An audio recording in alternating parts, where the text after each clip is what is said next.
ಎಲ್ರಿಗೂ ಸ್ವಾಗತ ಸುಸ್ವಾಗತ. ಇವತ್ತು ಗುರುಗಳನ್ನು ನಾವು ನೆನೆಸಿಕೊಳ್ಳುವಂತಹ ಒಂದು ಶುಭ ದಿವಸ. ಗುರುಗಳ ಬಗ್ಗೆ ಬೇಕಾದಷ್ಟು ಕಾವ್ಯಗಳನ್ನು, ಪದ್ಯಗಳನ್ನು, ಚೌಪದಿಗಳನ್ನು, ತ್ರಿಪದಿಗಳನ್ನು ರಚನೆ ಮಾಡಿದ್ದಾರೆ. ಅದನ್ನು ಹಾಡ್ಬಿಟ್ಟು ಆಮೇಲೆ ಇವತ್ತಿನ ದತ್ತ ಚರಿತ್ರೆಯನ್ನು ನಾನು ಆರಂಭ ಮಾಡ್ತಾ ಇದ್ದೀನಿ. ಎಲ್ಲರಿಗೂ ಮತ್ತೊಮ್ಮೆ ಕೃತಜ್ಞತೆಗಳನ್ನು ಅರ್ಪಿಸ್ತಾ ಇದ್ದೇನೆ.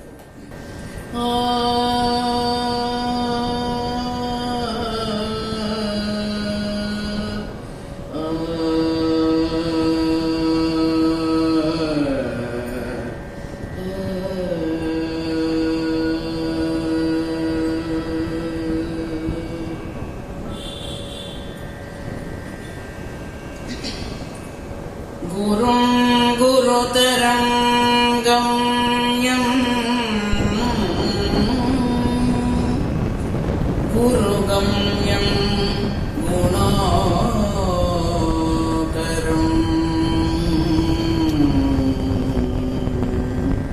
ವಂದೇ ಗುರೋತ್ತಮಂ ದೇವಂ ದೇವಮನ್ಯ ಪದಾಂಬುಜಂ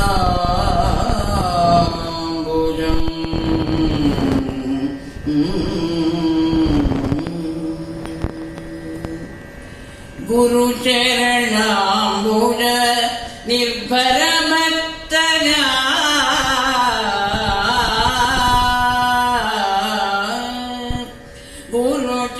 ಗುರುಚರಣಾಂಬುಜ ನಿರ್ಭರಮತ್ತನ ಸಂಸಾರ ರಚಿರಾತ್ಮವ ಮುಕ್ತ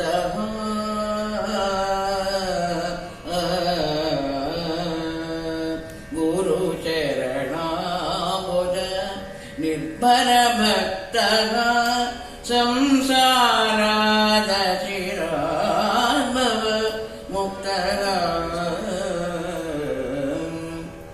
ಸೇಂದ್ರಿಯ ಮಾನಸ ನಿಯಮಾದೇವಂ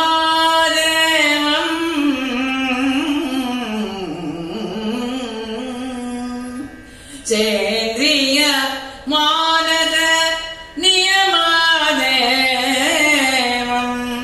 ದಕ್ಷಸಿ ನಿಜ ಹೃದಯಸ್ಥಂ ದೇವಂ ಸೇಂದ್ರಿಯ ಮಾನಸ ನಿಯಮಾದೇವಂ ದಕ್ಷಸಿ ನಿಜ ಹೃದಯಸ್ಥಂ ದೇವಂ ಭಜ ಗೋವಿಂದಂ ಭಜ ಗೋವಿಂದಂ ಗೋವಿಂದಂ ಭಜ ಮೂಢಮತೆ ಗುರುವಿನ ಚರಣಾಂಬುಜವನು ನಂಬಿದ ಭಕ್ತನೇ ಮುಕ್ತಿಯ ಪಡೆಯುವನು. ಈ ಮನವೇಣಿಂದ್ರಿಯಗಳ ನಿಯಂತ್ರಿಸೋ ಕಾಣುವೆ ಕಾಣುವೆ ನಿನ್ನೊಳೆ ದೇವನೋ ಗೋವಿಂದನ ನೆನೆ ಗೋವಿಂದನ ನೆನೆ ಗೋವಿಂದನ ನೆನೆ ಮೂಢ ಮನ.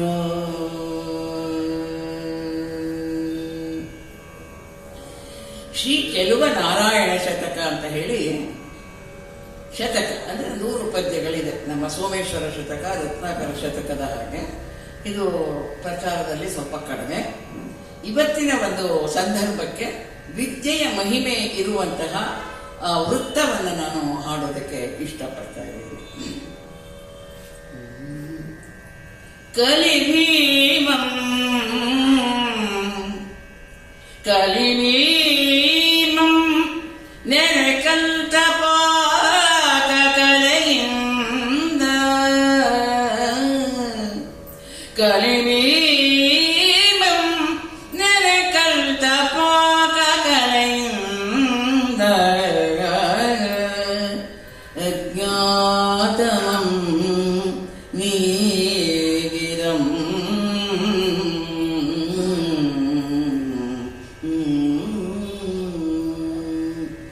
ನಲಗಂ ನೀಗಿದನು ಅಶ್ವಚೋದನ ಕಲಾ ನೈಪುಣ್ಯದಿಂ ಕಷ್ಟಮಂ ನರನಂ ನೀಗಿದನು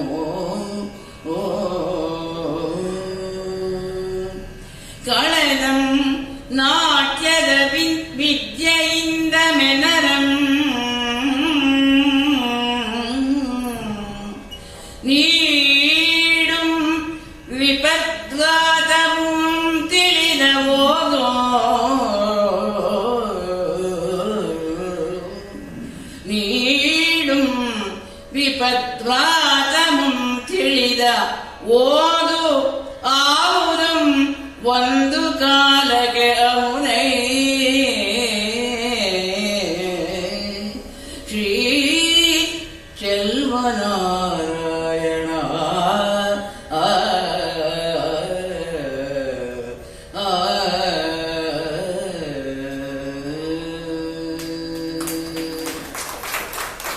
ಅಪರೂಪವಾದಂತಹ ಕವಿ ಅದು. ನನಗೆ ಯಾರೋ ಕೊಟ್ಟಿದ್ರು, ಅವಾಗ ಬರ್ಕೊಂಡಿದ್ದು ತುಂಬಾ ದಿವಸ ಮೇಲೆ ಇವತ್ತು ಹಾಡೋದಕ್ಕೆ ಅವಕಾಶ ಆಯ್ತು. ತಂದೆಗೂ ಗುರುವಿಗೂ ಒಂದು ಅಂತರ ಉಂಟು, ತಂದೆ ತೋರುವನು ಸದ್ಗುರುವ. ತಂದೆಗೂ ಗುರುವಿಗೂ ಒಂದು ಅಂತರ ಉಂಟು, ತಂದೆ ತೋರುವನು ಸದ್ಗುರುವ. ತಂದೆ ತೋರುವನು ಸದ್ಗುರುವ, ಗುರುರಾಯ ಬಂಧನವ ಕಳೆವನು ಸರ್ವಜ್ಞ. ತಂದೆ ತೋರುವನು ಸದ್ಗುರುವ, ಗುರುರಾಯ ಬಂಧನವ ಕಳೆವನು ಸರ್ವಜ್ಞ. ತಂದೆ ಗುರುರಾಯ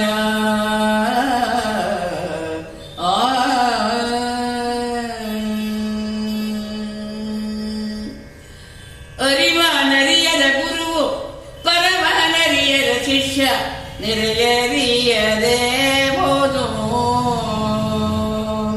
ಅರಿವನರಿಯದ ಗುರುವು ಪರಮನರಿಯದ ಶಿಷ್ಯ ನೆರೆಯ ಅರಿಯದ ಹೋದು. ಇವು ಮೂರು ಅಂಧಕನು ತಿರುಗಾಡಿದಂತೆ ಸರ್ವಜ್ಞ. ನೆರೆ ಅರಿಯದ ಹೋದು ಇವು ಮೂರು ಅಂಧಕನು ತಿರುಗಾಡಿದಂತೆ ಸರ್ವಜ್ಞ ಸರ್ವಜ್ಞ ಸರ್ವಜ್ಞ.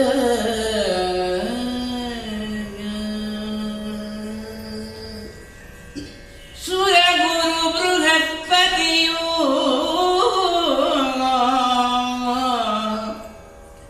ಬೃಹಸ್ಪತಿಯು ಗುರು ಸುರಗುರು ಬೃಹಸ್ಪತಿಯು ದಿವಿಜಪತಿ ಇಂದ್ರಂಗೆ ಸರಳ ಗುಣಿಯ ಸ್ವಕರ್ಮದ ಅನುಷ್ಠಾನಿ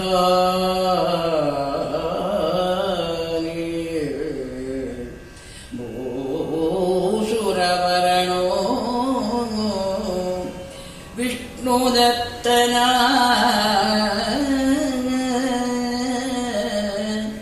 ಸರಳ ಗುಣಿಯ ಸ್ವಕರ್ಮದ ಅನುಷ್ಠಾನಿ ಭೂಸುರವರ ವಿಷ್ಣುದತ್ತನ ದಿವ್ಯ ಕಥೆಯನ್ನು ವಿಸ್ತಾರವಾಗಿ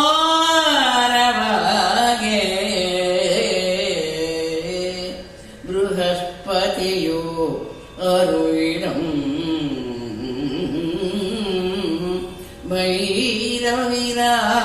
ಭೈರವಿರಾರದಲ್ಲಿ.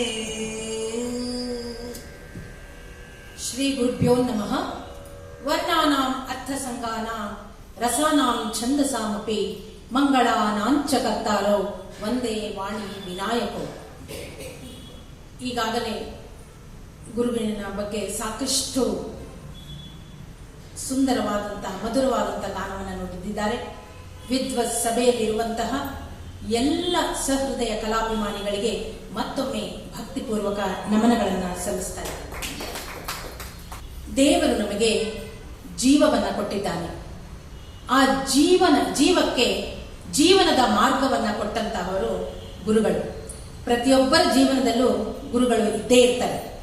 ಅಂತಹ ಗುರುಗಳು ಅಂತಂದ್ರೆ ದತ್ತಾತ್ರೇಯರು ಗುರುವೂ ಹೌದು, ಅವಧೂತರೂ ಹೌದು, ಚಿರಂಜೀವಿಯೂ ಹೌದು, ಪವಾಡ ಪುರುಷರೂ ಹೌದು, ಜಗನ್ನಾಟಕ ಸೂತ್ರಧಾರಿಯೂ ಹೌದು, ಹಾಗೆ ಮಹಿಮಾನ್ವಿತರೂ ಹೌದು, ಪವಾಡ ಪುರುಷರೂ ಹೌದು, ಅಗೋಚರ ಶಕ್ತಿಯೂ ಹೌದು. 16 ಅಂಗಗಳಿಂದ ಆದಂತಹ ಪುರುಷಾವತಾರವನ್ನ ಧರಿಸಿದಂತಹವರು. 5 ಪಂಚೇಂದ್ರಿಯ, 5 ಜ್ಞಾನೇಂದ್ರಿಯ, 5 ಕರ್ಮೇಂದ್ರಿಯ, ಒಂದು ಮನಸ್ಸು ಕ್ರೌಢೀಕರಿಸಿ ಆದಂತಹ ಪುರುಷ ಸ್ವರೂಪರೇ ಶ್ರೀ ದತ್ತಾತ್ರೇಯ ಸ್ವಾಮಿಗಳು. ಹೀಗೆ ವಿರಾಟ ರೂಪದ ಪರಬ್ರಹ್ಮ ಸ್ವರೂಪರಾದಂತಹವರು ಲೋಕದ ಉದ್ಧಾರಕ್ಕಾಗಿ ಅವತರಿಸಿದಂತಹ ಮಹಾಪುರುಷರು. ಅವರ ಬಗ್ಗೆ ಎಷ್ಟು ಹೇಳಿದ್ರೂ ಕೂಡ ಕಡಿಮೆಯೇ. ಅವರ ಒಂದು ವಾಸ ಎಲ್ಲರಿಗೂ ಗೊತ್ತೇ ಇದೆ. ಆ ಸಹ್ಯಾದ್ರಿಯ ತಪ್ಪಲಿನಲ್ಲಿ ಇರುವಂತಹವರು. ಅವರ ರೂಪ ಶ್ರೀಪಾದವಲ್ಲಭ ಶ್ರೀ ನರಸಿಂಹ ಸರಸ್ವತಿ ತ್ರಿಮೂರ್ತಿ ಸ್ವರೂಪರು. ದತ್ತಾತ್ರೇಯ ಎಂಬ ಹೆಸರು ಯಾಕೆ ಬಂತು ಅಂತ ಹೇಳಿದ್ರೆ, ತಮ್ಮನ್ನ ತಾವೇ ಆನಂದ ಘನರೂಪ ಸ್ವಯಂ ಪ್ರಕಾಶನಾಗಿರುವಂತಹ ತಮ್ಮನ್ನು ತಾವೇ ಅತ್ರಿ ಮಹಾಮುನಿಗಳಾದಂತಹ ಮಹರ್ಷಿಗಳಾದಂತಹ ಅವರಿಗೆ ತಮ್ಮನ್ನೇ ತಾವು ಕೊಟ್ಟಂತಹ, ದತ್ತ ಎಂದರೆ ಕೊಡುವುದು ಅಂತ ಹೇಳಿ, ಹಾಗೆ ಅತ್ರಿ ಮುನಿಗಳಿಗೆ ಕೊಟ್ಟಂತಹ ದೇಹ. ಆದ್ದರಿಂದ ದತ್ತಾತ್ರೇಯರು ಅಂತ ಹೇಳಿ ಅವರನ್ನ ಆರಾಧಿಸ್ತೇವೆ. ಅನಸೂಯ ದತ್ತಾತ್ರೇಯರ ಸುಪುತ್ರರಿವರು. ಹಾಗೆ ಅವತಾರಗಳಲ್ಲಿ 6ನೇ ಅವತಾರವನ್ನ ತಾಳಿದಂತಹವರು. ಮಾರ್ಗಶಿರ ಮಾಸ ಪೌರ್ಣಮಿಯ ದಿನ ಅವರು ಅವತಾರವನ್ನ ತಾಳದರು. ಹೀಗೆ ಸೃಷ್ಟಿಯಲ್ಲಿನ 24 ಗುರುಗಳನ್ನು ಅವರು ನಮಗೆ 24 ಮಂದಿಯನ್ನ ಗುರುಗಳಾಗಿ ನಮಗೆ ತೋರಿಸಿದ್ದಾರೆ. ಅದು ದೀರ್ಘವಾದಂತಹ ಚರ್ಚೆ, ಅದು ಬಹಳ ಸುಂದರವಾಗಿರುವಂತದ್ದು. ಅವರ ಕೊಡುಗೆ ಏನಪ್ಪಾ ಅಂದ್ರೆ, ಅಷ್ಟಾಂಗ ಯೋಗವನ್ನ ವಿಶ್ವಕ್ಕೆ ಅವರು ಕಲಿಸಿದ್ರಂತೆ. ಆ ನಂತರ ಇದನ್ನ ಈ ಸೂತ್ರಗಳ ರೂಪದಲ್ಲಿ ಕ್ರೌಢೀಕರಿಸಿ ಕೊಟ್ಟಂತವರು ಪತಂಜಲಿ ಮಹರ್ಷಿಗಳು. ನಂತರ ಬಂದವರು ಮೊಟ್ಟ ಮೊದಲಿಗೆ ಯೋಗವನ್ನ ಕೊಟ್ಟಂತವರು ದತ್ತಾತ್ರೇಯ ಸ್ವಾಮಿಗಳು ಅಂತ ಹೇಳಿ ಹೇಳ್ತಾರೆ. ಹೀಗೆ ದರ್ಶನ ರೂಪ 6 ಹಸ್ತ, 2 ಮಾಲೆ, ಕಮಂಡಲ, 2 ಡಮರುಗ, ತ್ರಿಶೂಲ, ಶಂಖ ಚಕ್ರವನ್ನ ಧರಿಸಿರುವಂತಹವರು. ಮಂದ ಸ್ಮಿತರು. ಹಸುವನ್ನ ಆ ಒಂದು ಪೃತೆ ಅಂದ್ರೆ ಪೃಥ್ವಿಯ ರೂಪದಲ್ಲಿ ಅವರು ತಮ್ಮ ಬಳಿ ಇಟ್ಟುಕೊಂಡಂತಹವರು. ಆ ನಾಯಿಗಳು ಏನಿದೆ 4 ವೇದಗಳನ್ನ ಬೋಧಿಸುವಂತಹ ಸಂಕೇತವಾಗಿದೆ. ಋಗ್, ಯಜುರ್, ಸಾಮ, ಅಥರ್ವ ವೇದದ್ದು. ಹಾಗೆ ಹುಲಿ ವಸ್ತ್ರವನ್ನ ಧರಿಸಿದ್ದಾರೆ. ಅವರ್ಣೀಯ ತೇಜಸ್ಸನ್ನ ಹೊಂದಿದಂತಹ ಗುರು ದತ್ತಾತ್ರೇಯರು ಇಲ್ಲೇ ಇದ್ದಾರೆ ಅನ್ನುವಂತಹ ದಿವ್ಯ ಚೇತನ ಮಂದಿರದಲ್ಲಿ ಎಲ್ಲೋ ಅಗೋಚರ ಶಕ್ತಿ ನಮ್ಗೆ ಅನ್ನಿಸ್ತಾ ಇದೆ. ಅಂತಹ ಮಹನೀಯರಿಗೆ, ಮಹಾತ್ಮರಿಗೆ, ಪವಾಡ ಪುರುಷರಿಗೆ, ಪುರುಷ ಸಿಂಹರಿಗೆ ಮತ್ತೊಮ್ಮೆ ನಮನಗಳನ್ನ ಸಲ್ಲಿಸ್ತಾ ಇದ್ದೀನಿ. ಅಂತಹ ಗುರುಗಳನ್ನ ನಾವು ನೋಡ್ಬೇಕು. ಮತ್ತೆ ಈ ಕಾವ್ಯ ಗುರು ದರ್ಶನಾದರ್ಶ ಎಂಬಂತಹ ಕಾವ್ಯವನ್ನ ಈಗಾಗಲೇ ಹೇಳಿದ್ರು. ಇದರ ಕರ್ತೃವಾದಂತಹವರು ಬಸವ ಪಟ್ಟಣದ ಸುಬ್ಬಯ್ಯ ಕೌಶಿಕ್ ಅನ್ನುವಂತಹ, ಎಲ್ಲರಿಗೂ ಗಮಕ ಅಂದ್ರೆ ನಡೆದಾಡುವ ಗಮಕ ಅಂತಾನೆ ಹೇಳ್ಬೋದು. ಅಂತ ಮಹನೀಯರು ನಮ್ಮ ಕರ್ನಾಟಕದಲ್ಲಿ ಇಲ್ಲಿ ಒಂದು ಜನ್ಮ ತಾಳಿ ಇಂತಹ ಅದ್ಭುತವಾದ ಗುರುಚರಿತ್ರೆಯನ್ನ ಇಂದು ನಾವು ಇಲ್ಲಿ ನುಡಿಯೋದಕ್ಕೆ ಅವಕಾಶ ಮಾಡಿಕೊಟ್ಟಂತಹ ಆ ಕೀರ್ತಿ ಶೇಷರಾದಂತಹ ಇವರು ಕೌಶಿಕರಿಗೂ ಕೂಡ ನಾನು ವಂದನೆಯನ್ನ ಸಲ್ಲಿಸ್ತಾ ಇದ್ದೀನಿ. ಮತ್ತೆ ಅವರು ಗಮಕ ಪ್ರವೀಣರು, ಗಮಕ ಕೋಕಿಲರು, ವನಜ ಭಾಸ್ಕರರು, ಹಾಗೆ ಕರ್ನಾಟಕ ಒಂದು ಪ್ರಶಸ್ತಿಯನ್ನ ಪಡೆದಂತಹವರು, ಅಕಾಡೆಮಿ ಪ್ರಶಸ್ತಿ ಪಡೆದಂತಹವರು. ಅವರಿಗೆ ಈ ಗುರು ಚರಿತ್ರೆಯನ್ನ ಬರೆಯುವಂತಹ ಪ್ರೇರಣೆ ಉಂಟಾಗಿದ್ದು ತಮಗೆಲ್ಲರಿಗೂ ಗೊತ್ತಿದೆ. ಮೈಸೂರಿನ ಸಚ್ಚಿದಾನಂದ ಆಶ್ರಮದಲ್ಲಿ ಇರುವಂತಹ ಗಣಪತಿ ಅವಧೂತರು ಅವರು ತೆಲುಗುವಿನಲ್ಲಿ ಬರೆದಂತಹ ಕಾವ್ಯವನ್ನ ಅವರು ಇವರಿಗೆ ಪ್ರೇರಣೆ ಮಾಡಿ ಇವರು ಕನ್ನಡದಲ್ಲಿ ತರ್ಜುಮೆ ಮಾಡಿ ರಚಿಸಿದಂತಹ ಈ ಸುಂದರ ಕಾವ್ಯ ಇದು ಬಹಳ ಅದ್ಭುತವಾಗಿದೆ. 1965ರಲ್ಲಿ ಈ ಕಾವ್ಯವನ್ನು ರಚಿಸಿದ್ರು. 2097 ಷಟ್ಪದಿ ಇರುವಂತಹ ವಾರ್ಧಿಕ ಷಟ್ಪದಿಯ 40 ತರಂಗಗಳಿರುವಂತಹ ಸುಂದರವಾದ ಕಾವ್ಯವನ್ನ ನಮಗೆ ಕೊಟ್ಟಿದ್ದಾರೆ. ಅವರ ಕುಟುಂಬದವರಿದ್ದಾರೆ, ಅವರಿಗೂ ಕೂಡ ನಾನು ಶಿವ ಸಾಷ್ಟಾಂಗ ವಂದನೆಗಳನ್ನ ಅರ್ಪಿಸ್ತಾ ಇದ್ದೀನಿ. ಇಂತಹ ಒಂದು ಸುಂದರ ಕಾವ್ಯದಲ್ಲಿ ಈಗಾಗಲೇ ಕಥಾ ಭಾಗ ಪ್ರಾರಂಭ ಆಗಿದೆ. ಸ್ವಲ್ಪ ಪೂರ್ವ ಭಾಗಕ್ಕೆ ಹೋಗಿ ನೋಡೋಣ. ಏನು ಅಂದ್ರೆ, ಶ್ರೀ ನರಸಿಂಹ ಸರಸ್ವತಿಯ ಪರಮ ಶಿಷ್ಯರಾದಂತಹ ಮಹಾಯೋಗಿ ಸಿದ್ಧ ಮುನಿ ದತ್ತ ಭಕ್ತ ಬಡ ಬ್ರಾಹ್ಮಣನಿಗೆ ಮಾರ್ಗದಲ್ಲಿ ಅರಣ್ಯದಲ್ಲಿ ಭೇಟಿಯಾಗಿ ಕಥೆಯನ್ನ ಹೇಳ್ತಾ ಇದ್ದಾರೆ ಅಂತ ಹೇಳ್ತಾರೆ. ಆದ್ರೆ ನಾವು ತೆಗೆದುಕೊಂಡಿರುವಂತಹ ಈ ತರಂಗದಲ್ಲಿ, 4ನೆಯ ತರಂಗದಲ್ಲಿ, ಈ 16ನೆಯ ತರಂಗದಲ್ಲಿ, ಗುರು ದರ್ಶನಾದರ್ಶ ಭಾಗದ 16ನೇ ಈ ಕಥಾ ಭಾಗದಲ್ಲಿ ಸುರಗುರು ಬೃಹಸ್ಪತಿಯು ದಿವಿಜನಿಗೆ, ಇಂದ್ರನಿಗೆ ಈ ಕಥೆಯನ್ನ ಹೇಳ್ತಾ ಬರ್ತಾರೆ. ಆ ಕಥೆಯ ಸ್ವಾರಸ್ಯವನ್ನೇ ಕೇಳುವಂತಹದ್ದು ಇಂದಿನ ವಿಷ್ಣು ದತ್ತ ಎಂಬಂತಹ ಸದ್ಗೃಹಸ್ಥ ಬ್ರಾಹ್ಮಣನ ಕಥೆಯು ಬಹಳ ಸುಂದರವಾಗಿ ಹೇಳಿದ್ದಾರೆ. ಕೇಳಿ ಆನಂದಿಸೋಣ.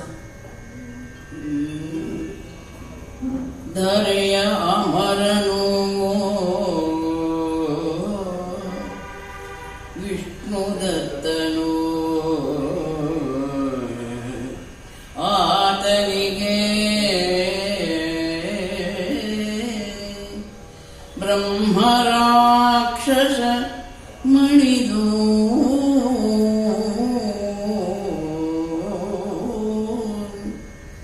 ಗುರುವೇ ನಿಮ್ಮಿಂದ ಎನಗೆ ಉಪಕಾರ ಬಹಳಾಯ್ತು.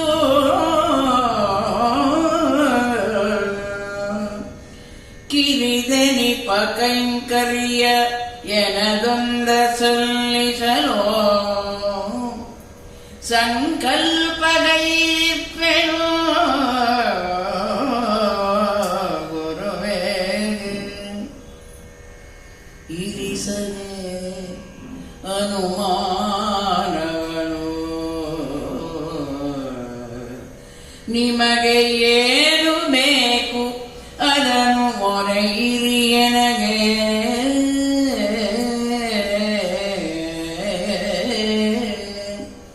ಎನ್ನುತ್ತ ತಲೆಗೊತ್ತಿ ಕೈ ಮುಗಿಯೇ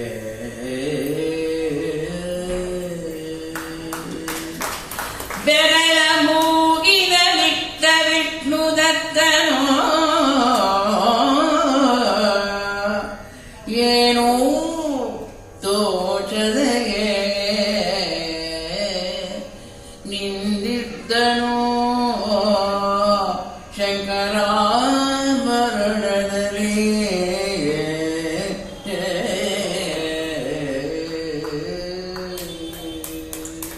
ಮಾತಾಪುರ ಎಂಬಂತಹ ಒಂದು ಆ ಪುರಕ್ಕೆ ಸಂಬಂಧಿಸಿದಂತಹ ಈ ಸುಂದರವಾದ ಕತೆ.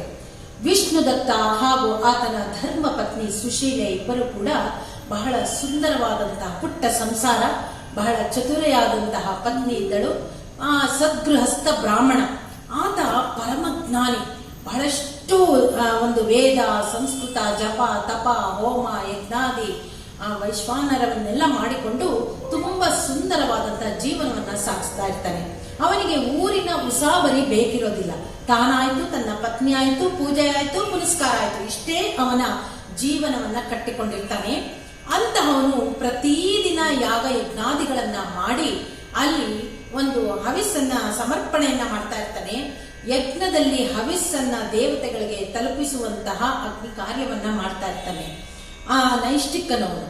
ಅಂತಹವನು ಏನ್ ಮಾಡ್ತಾನೆ ಅಂದ್ರೆ, ಪ್ರತಿದಿನ ಯಜ್ಞಕ್ಕೆ ಒಂದು ಅನ್ನವನ್ನ, ಬಲಿ ಅನ್ನವನ್ನ, ವೈಶ್ವಾನರವನ್ನ ಅರ್ಪಿಸಿ ನಂತರ ಸ್ವಲ್ಪ ಅನ್ನವನ್ನ ಬೇರೆ ಪಕ್ಕ ಇಟ್ಕೊಂಡಿರ್ತಾರೆ. ಅದಕ್ಕೂ ಕೂಡ ಆ ಒಂದು ಭೂತ ಗಣಗಳಿಗೆ ಹಾಕುವಂತಹ ಸಂಪ್ರದಾಯ ಇರುತ್ತೆ. ದೇವರಿಗೆ ಅರ್ಪಿಸಿದ ನಂತರ ದೇವತೆಗಳಿಗೆ ಆ ಅನ್ನ ಹವಿಸ್ಸನ್ನ ಅರ್ಪಿಸಿ ತದನಂತರ ಭೂತಗಣಗಳಿಗೆ, ಜೀವ ಜಂತುಗಳಿಗೆ ಕೊಡುವಂತಹ ಒಂದು ಸಂಪ್ರದಾಯವನ್ನ ಬೆಳೆಸಿಕೊಂಡಿರ್ತಾನೆ. ಆ ಅನ್ನವನ್ನ ತನ್ನ ಮನೆಯ ಎದುರಿಗಿದ್ದಂತಹ ದೊಡ್ಡದಾದಂತಹ ಅಶ್ವತ್ಥ ಮರಕ್ಕೆ ಆ ಅನ್ನವನ್ನ ಅರ್ಪಿಸ್ತಾ ಇರ್ತಾನಂತೆ ಪ್ರತಿದಿನ. ಈ ರೀತಿ ಅನ್ನವನ್ನ ಕೊಡ್ತಾ ಇರುವಂತಹ ಆ ಬೃಹತ್ ಮರದ ಮೇಲೆ ಒಬ್ಬ ಬ್ರಹ್ಮ ರಾಕ್ಷಸ ವಾಸವಾಗಿರ್ತಾನಂತೆ. ಅವನು ಈ ಪ್ರತಿದಿನವೂ ಶಾಪಗ್ರಸ್ತ ಬ್ರಹ್ಮ ರಾಕ್ಷಸ. ಅವನು ಪ್ರತಿದಿನವೂ ಬಂದು ಆ ಒಂದು ಬಲಿಯ ಅನ್ನವನ್ನ ಅವನು ಭುಜಿಸ್ತಾ ಇರ್ತಾನಂತೆ. ಅವನ ಸ್ವಭಾವ ರಾಕ್ಷಸ ಅಂದ್ಮೇಲೆ ಎಲ್ಲರೂ ಭಯ ಪಡ್ತಾರೆ ಆ ಮರದ ಹತ್ರ ಬರಕ್ಕೆ. ರಾತ್ರಿ ಹೊತ್ತು ಬರುವಂತಹ ಜನಗಳಿಗೆ ಕೀಟಲೆ ಮಾಡೋದು, ಒಂದು ಚೇಷ್ಟೆಗಳನ್ನ ಮಾಡೋದು, ಇವೆಲ್ಲ ಹವ್ಯಾಸ ಅವನಿಗಿರುತ್ತೆ. ಆದರೆ ಈ ಸಾತ್ವಿಕ ಅನ್ನ ಅನ್ನುವಂತಹದ್ದೇ ಸಾತ್ವಿಕ ಅಲ್ವೇ? ಅಂತಹ ಅನ್ನವನ್ನ ಉಂಡು, ಅದು ದೇವರಿಗೆ ಅರ್ಪಿಸಿದಂತಹ ಅನ್ನವನ್ನ ಉಂಡು ಅವನ ಮನಸ್ಸಿನಲ್ಲೂ ಕೂಡ ಸಾತ್ವಿಕ ಭಾವ ಉದ್ಭವಿಸ್ತಂತೆ.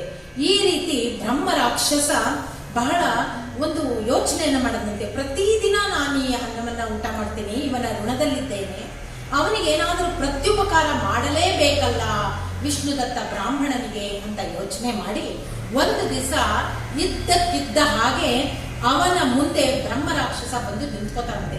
ವಿಕಾರ ರೂಪದಲ್ಲಿ ಬೃಹದಾಕಾರದ ಬ್ರಹ್ಮ ರಾಕ್ಷಸ ಬಂದು ನಿಂತಾಗ ಇವನು ನೋಡಿ ಭಯ ಪಟ್ಕೊಂಡು ಬಿಡ್ತಾನಂತೆ. ಆಗ ಅನುಮಾನ ಬೇಡ, ಭಯ ಬೇಡ, ನಾನು ನಿನಗೆ ಏನೂ ಮಾಡೋದಿಲ್ಲ, ನಿನ್ನ ಋಣದಲ್ಲಿದ್ದೇನೆ, ಆದ್ದರಿಂದ ನೀನು ಕೊಡುವಂತಹ ಅನ್ನವನ್ನ ಉಂಡು ನನ್ನ ದೇಹದಲ್ಲಿ ನಿನಗೆ ಏನಾದರೂ ಒಂದು ಪ್ರತ್ಯುಪಕಾರ ಮಾಡಬೇಕೆಂಬ ಮನಸ್ಸುಂಟಾಗಿದೆ, ಆದ್ದರಿಂದ ಕೇಳು, ನಿನ್ಗೆ ಏನ್ ಬೇಕೋ ನಾನು ಮಾಡ್ತೇನೆ ಅಂತ ಹೇಳಿ ಅವನು ಬಂದು ಕೇಳಿದಾಗ ಇವನಿಗೆ ದಿಕ್ಕೆ ತೋಚಲ್ವಂತೆ. ಯಾರೇ ಆಗ್ಲಿ, ಭೂತ ಬಂದು ದೊಡ್ಡ ರಾಕ್ಷಸ ಬಂದ್ರೆ ಪಾಪ ಅವನು ಬ್ರಾಹ್ಮಣ, ಹೇಳಿ ಕೇಳಿ ಪೂಜೆ ಪುನಸ್ಕಾರದಲ್ಲಿ ಇರುವಂತವನು ಭಯಭೀತನಾಗ್ಬಿಟ್ಟ. ನೋಡ್ತಾನೆ, ಸ್ತಂಭೀಭೂತನಾಗಿ ನಿಂತಿದ್ದಾನೆ. ಆದ್ರೂ ಕೂಡ ತೋಚದೆ ಏನ್ ಮಾಡ್ಬೇಕು ಅಂತ ತೋಚದೆ ನಿಂತಿದ್ದಾಗ ಇವನು ಬ್ರಹ್ಮ ರಾಕ್ಷಸ ಹೊಟ್ಟೋಗ್ಬಿಡ್ತಾನೆ. ಹೀಗೆ ಸ್ವಲ್ಪ ಕಾಲ ಕಳೆಯುತ್ತೆ. ತದನಂತರ ಒಂದ್ ದಿವಸ ಮತ್ತೆ ಬರ್ತಾನೆ, ಹೇಳು ನಿನ್ಗೆ ಉಪಕಾರ ಮಾಡೇ ಮಾಡ್ತೀನಿ ಅಂತ ಹೇಳಿ ಬೆಂಬಿಡದ ಭೂತ ಅಂತಾರಲ್ಲ ಆ ರೀತಿ ಭೂತ ಚೇಷ್ಟೆ ಮಾಡ್ತಾ ಇದ್ದಾನೆ. ಹೇಳು ಹೇಳು ಅಂತ ಹೇಳಿದಾಗ ಇವನೇನ್ ಮಾಡ್ತಾನೆ, ಅವನ್ಗೆ ತನ್ನ ಪತ್ನಿಯಾದಂತಹ ಸುಶೀಲ ಕಡೆ ತಿರುಗಿ ಏನ್ ಮಾಡೋದು, ನೀನ್ ಕೇಳ್ತಾ ಇದ್ದಾನಲ್ಲ ಅಂತ ಹೇಳಿದಾಗ, ನೀವ್ ಹೇಗಿದ್ರು ಗುರು ದರ್ಶನವನ್ನ ಮಾಡ್ಬೇಕು ಅಂತ ಬಹಳ ದಿವಸದಿಂದ ಆಸೆ ಇಟ್ಕೊಂಡಿದ್ರಿ, ದತ್ತಾತ್ರೇಯ ಸ್ವಾಮಿಗಳನ್ನ ನೋಡ್ಬೇಕು ಅಂತ ಹೇಳಿ ಅದನ್ನೇ ಕೇಳಿ, ಯಾಕೆಂದ್ರೆ ರಾಕ್ಷಸರಿಗೆ ಅಮಾನುಷವಾದಂತಹ ಶಕ್ತಿ ಇರುತ್ತೆ ಅಂತ ಕೇಳಿದೀವಿ, ಆದ್ದರಿಂದ ನೀವು ಅದನ್ನೇ ಕೇಳಿ, ಅದೇ ನಮಗೆ ಜೀವನ ಮುಕ್ತಿಗೆ ಪ್ರಥಮ ಸೋಪಾನ ಅಂತ ಹೇಳ್ತಾರಂತೆ. ಹೌದಲ್ವೇ, ಯಾಕೆ ಹಾಗಾಗ್ಬಾರ್ದು ಅಂತ ಹೇಳಿ ಇವನೇನ್ ಮಾಡ್ತಾನೆ, ಸ್ವಲ್ಪ ಧೈರ್ಯ ಬರುತ್ತೆ, ಆಯ್ತು ನಾನು ಸ್ವಲ್ಪ ಧೈರ್ಯ ತಗೊಂಡು ಏನೋ ಕೇಳ್ತೀನಿ ಅಂತ ಹೇಳ್ತಾನೆ. ಮನದೆ ಧೈರ್ಯ ತಳೆದ ವಿಷ್ಣು ದತ್ತನು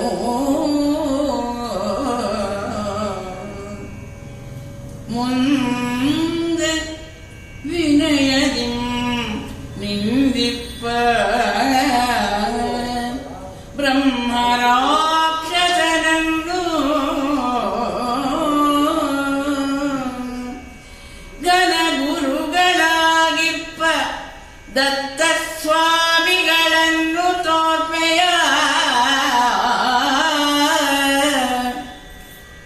ದತ್ತ ಸ್ವಾಮಿಗಳನ್ನು ಘನ ಗುರುಗಳಾಗಿಪ್ಪ ದತ್ತ ಸ್ವಾಮಿಗಳನ್ನು ತೋರ್ಪೆಯ ಎಂದೊಡನೆಗೆ ಅವನು ತನು ಬೆವರಿ ನಡುವೆ ಹಾರಿ ಹಿಂದಕ್ಕೆ ನಿಂದು ಘನವಿಪ್ರ ನಿನಗೇನು ಬುದ್ಧಿ ಕೆಟ್ಟಿಲ್ಲವೇ, ನನಗೆ ನೀನು ಆ ಪೆಸರ ಇನ್ನೊಮ್ಮೆ ಪೇಳದಿರು ಎಂದು ಅವನು ಬೇಗಡೆಯ ನಿಂತೆಂದನು. ಪ್ರತ್ಯುಪಕಾರಂ ಇದಂ ಶರೀರಂ ಅಂತ ಹೇಳ್ತಾರೆ. ಏನಾದ್ರೂ ಪ್ರತ್ಯುಪಕಾರ ಮಾಡ್ಬೇಕು ಅನ್ನೋದು ರಾಕ್ಷಸನಿಗೂ ಬಂತು ಅನ್ಬೇಕಾದ್ರೆ ಇನ್ನು ಎಷ್ಟು ದೈವದ ಮಹಿಮೆ ಇದೆ ಅಂತ ತಿಳ್ಕೊಳ್ಳಿ. ಆ ರೀತಿ ಬಂದು ನಿಂತಾಗ ಕೇಳ್ದ ಇವನು, ಕೇಳು ಕೇಳು, ಏನ್ ಕೇಳ್ತಿ ಕೇಳು, ನಾ ಕೊಡಕ್ ತಯಾರಿದ್ದೀನಿ ಅಂತ ಹೇಳಿದಾಗ, ಏನು ಬೇಡ, ನನಗೆ ಶ್ರೀ ಗುರು ದತ್ತರನ್ನ ಏನೋ ಅಂತಾನೆ, ದತ್ತಾತ್ರೇಯರನ್ನ ದರ್ಶಿಸುವಂತಹ ಭಾಗ್ಯವನ್ನ ಕೊಡ್ತೀಯಾ ಅಂದಾಗ, ನೀನ್ ಏನ್ ಹೇಳ್ತಾ ಇದ್ಯಾ, ಹೌಹಾರಿ ಬಿಟ್ಟ, ಭಯನಾಗಲಿ ಬಿಟ್ಟ ಅವನು. ಯಾಕೆಂದ್ರೆ ದತ್ತಾತ್ರೇಯರ ಹೆಸರೇ ಅವನಿಗೆ ಅಷ್ಟು ಮೈನಲ್ಲಿ ಅಂಜಿಕೆಯನ್ನ ಉಂಟು ಮಾಡ್ತಂತೆ. ನೀಗೇನು ಬುದ್ಧಿಗಿದ್ದಿ ನೆಟ್ಟಿಗಿದ್ಯಾ, ಏನ್ ಕೇಳ್ತಾ ಇದೀಯಾ, ನಾನು ಏನೋ ಒಂದು ಪಾಪ ಐಶ್ವರ್ಯನೋ ಅದೋ ಇದೋ ಪೂಜೆಗೆ ಏನೋ ಬೇಕು ಅಂತ ಕೇಳ್ತೀಯಾ ಅನ್ಕೊಂಡ್ರೆ ಈ ರೀತಿ ದತ್ತಾತ್ರೇಯನನ್ನ ತೋರಿಸು ಅಂತ ಹೇಳ್ತಾ ಇದೀಯಾ, ಬೇಡಪ್ಪ ನನ್ ಕೈ ಆಗೋದಿಲ್ಲ ಅಂತಾನೆ. ಓಹೋ, ನಾನ್ ಅನ್ಕೊಂಡಿದ್ದೆ ಏನೋ ಒಂದು ಅಮಾನುಷ ಶಕ್ತಿ ನಿಮ್ಮಲ್ಲಿ ಇರುತ್ತೆ ಅಂತ, ನಿಮ್ಗೆ ಆಗಲ್ಲ ಅಂದ್ರೆ ಮತ್ಯಾಕೆ ಕೇಳ್ದೆ, ಉಪಕಾರ ಮಾಡ್ತೀನಿ ಅಂತ ಹೇಳಿ ಹಿಂದೆ ಹಾಕ್ತಿದ್ದೆ, ಬೇಡ ಬಿಡು ಅಂತ ಹೋಗ್ತಾನೆ. ನಿಮ್ಗೆ ಮನಸ್ಸು ತಡೆಯಲ್ಲ, ಯಾಕೆಂದ್ರೆ ಅನ್ನದ ಋಣ ಇರುತ್ತಲ್ಲ, ಇಲ್ಲ ಇಲ್ಲ ನಾನು ಮಾಡ್ಲೇಬೇಕು. ಅವ್ನು ಕೇಳಿದ್ ಒಂದು, ಇನ್ನೇನು ಇಲ್ಲ, ದರ್ಶನ ಅಂತ ಕೇಳಿದಾನೆ, ಆಯ್ತು ಬಿಡು ಅಂತ ಮತ್ತೆ ಇನ್ನೊಂದು ದಿವಸ ಬರ್ತಾನಂತೆ. ಆಯ್ತು, ಆದ್ರೆ ಒಂದು ಮಾತು ಹೇಳ್ತೀನಿ, ನೀನು ಬಹಳ ಗಮನ ಇಟ್ಟು ಕೇಳಬೇಕು. ಏನು ಅಂತ ಹೇಳಿದ್ರೆ ದ್ವಿಜವರ್ಯ ಕೇಳು, ಆತ ಮಹಾಯೋಗಿ. ಆ ಗುರು ದತ್ತಾತ್ರೇಯ ಏನಿದಾನೆ ಅವನು ಒಂದ್ ಸ್ವಲ್ಪ ಹುಚ್ಚ ಅಂತಾನೆ ಹೇಳ್ಬೋದು, ಮಹಾಯೋಗಿ ಅಂತ ಹೇಳ್ಬೋದು, ಮತ್ತೆ ದೊಡ್ಡ ಮಾಯಾವಿ ಅಂತ ಕೂಡ ಹೇಳ್ಬೋದು. ಇರಬಾರದ ಜಾಗಗಳಲ್ಲಿ ವಿಕೃತ ಸ್ವರೂಪದಲ್ಲಿ ಇರ್ತಾನೆ, ಹುಚ್ಚುಚ್ಚಾಗಿರ್ತಾನೆ, ಭಿಕ್ಷುಕನಂತಿರ್ತಾನೆ, ತಿರುಕನಂತಿರ್ತಾನೆ, ಮೂರ್ಖನಂತಿರ್ತಾನೆ. ಮತ್ತೆ ನಿಮಗೆ ನೋಡಿದ ತಕ್ಷಣ ನೀನು ಭಯ ಬೀಳುವಂತಹ ರೂಪವನ್ನ ಧರಿಸಿರ್ತಾನೆ. ಆದ್ದರಿಂದ ನಾನ್ ಮಾತ್ರ ಹೋಗಲ್ಲಪ್ಪ ಅವನ ಹತ್ರ, ನಾನ್ ದೂರದಿಂದ ನಿಂಗೆ ತೋರಿಸ್ತೀನಿ. ನೀನೇನ್ ಮಾಡ್ಬೇಕು, ಅವನ್ನ ಗಟ್ಟಿಯಾಗಿ ಹಿಡ್ಕೋಬೇಕು ಅಷ್ಟೇ. ಈ ಹಂಗೆ ಒಪ್ಪಿದ್ರೆ ನಾನ್ ನಿನಗೆ ಗುರು ದರ್ಶನವನ್ನ ಮಾಡಿಸ್ತೇನೆ ಅಂತ ಹೇಳ್ತಾರೆ. ನೀನವನ ಕಂಡೊಡನೆ ಏನ್ ಮಾಡ್ಬೇಕು, ನೀನವನ ಕಂಡೊಡನೆ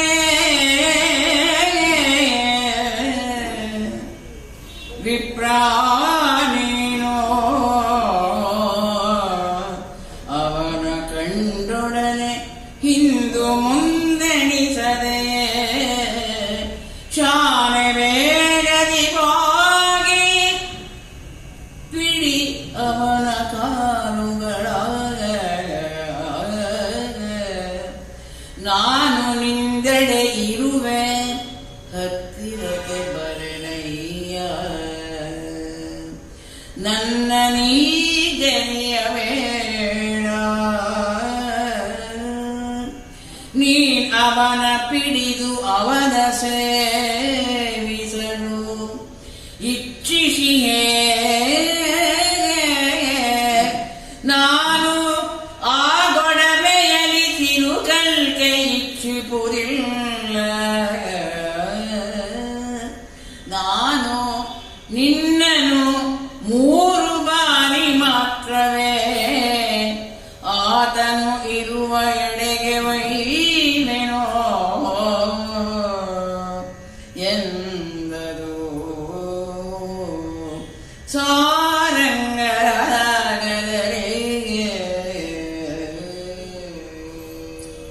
ನೀನವನ ಕಂಡೊಡನೆ ಹಿಂದು ಮುಂದೆಣಿಸದೆಯೇ ಅಂತ ಕವಿಗಳು ಪ್ರಾರಂಭ ಮಾಡ್ತಾರೆ. ನೀನು ನಾನು ತೋರಿಸ್ತೀನಿ, ಇವನು ದತ್ತಾತ್ರೇಯ ಅಂತ ಹೇಳಿ ದತ್ತ ಗುರು ಅಂತ ಹೇಳ್ತೀನಿ. ನೀನು ಅವನ ಕಂಡ ತಕ್ಷಣವೇ ಓಡಿ ಹೋಗಿ ಅವನ ಕಾಲ್ಗಳನ್ನ ಹಿಡಿಬೇಕು, ಗಟ್ಟಿಯಾಗಿ ಹಿಡ್ಕೊಳ್ಬೇಕು, ಆಯ್ತಾ? ಮತ್ತೆ ನಾನ್ ದೂರ ಇರ್ತೀನಿ, ನನ್ನನ್ನು ಜರಿಬೇಡ. ಏ ಬಾ ಬ್ರಹ್ಮರಾಕ್ಷಸ, ನೀನ್ ನನ್ಗೆ ಒಂದು ಸಹಾಯವನ್ನ ಮಾಡು ಅಂತ ಕೇಳ್ಬೇಡ. ದೂರ ನಿಂತ್ಕೊಂಡು ನೋಡ್ತಾ ಇರ್ತೀನಿ. ನೀನಾಯ್ತು, ನಿನ್ನ ಗುರುವಾಯ್ತು. ಮತ್ತೆ ಇನ್ನೊಂದು ಮಾತು ನೆನ್ಪಿಟ್ಕೋ, ಈ ರೀತಿ ನೀನೇನಾದ್ರು ಹೆದರ್ಕೊಂಡ್ಬಿಟ್ಟು ಆ ಗುರುಗಳನ್ನ ನೀನ್ ನೋಡ್ಲಿಲ್ಲ ಅಂತ ಹೇಳಿದ್ರೆ ನಿನಗೆ 3 ಬಾರಿ ಅವಕಾಶ ಕೊಡ್ತೀನಿ ಜೀವನದಲ್ಲಿ. ನೀನು ಆ 3 ಬಾರಿನಲ್ಲೂ ಸೋತೆ ಅಂದ್ರೆ ನಾನೇನು ಮಾಡಕ್ಕಾಗಲ್ಲ. ಯಾಕೆಂದ್ರೆ ಅವನು ಅಷ್ಟು ಭಯಂಕರವಾಗಿರ್ತಾನೆ. ಆದ್ದರಿಂದ ಎಚ್ಚರಿಕೆಯ ಗಂಟೆಯನ್ನ ಹೇಳ್ತಾ ಇದ್ದೀನಿ. ನೀನು ಅವನ ಕಂಡೊಡನೆ ಅವನ ಕಾಲುಗಳನ್ನ ಗಟ್ಟಿಯಾಗಿ ಇಟ್ಕೊಳ್ಬೇಕು ಅಂತ ಹೇಳ್ತಾನೆ.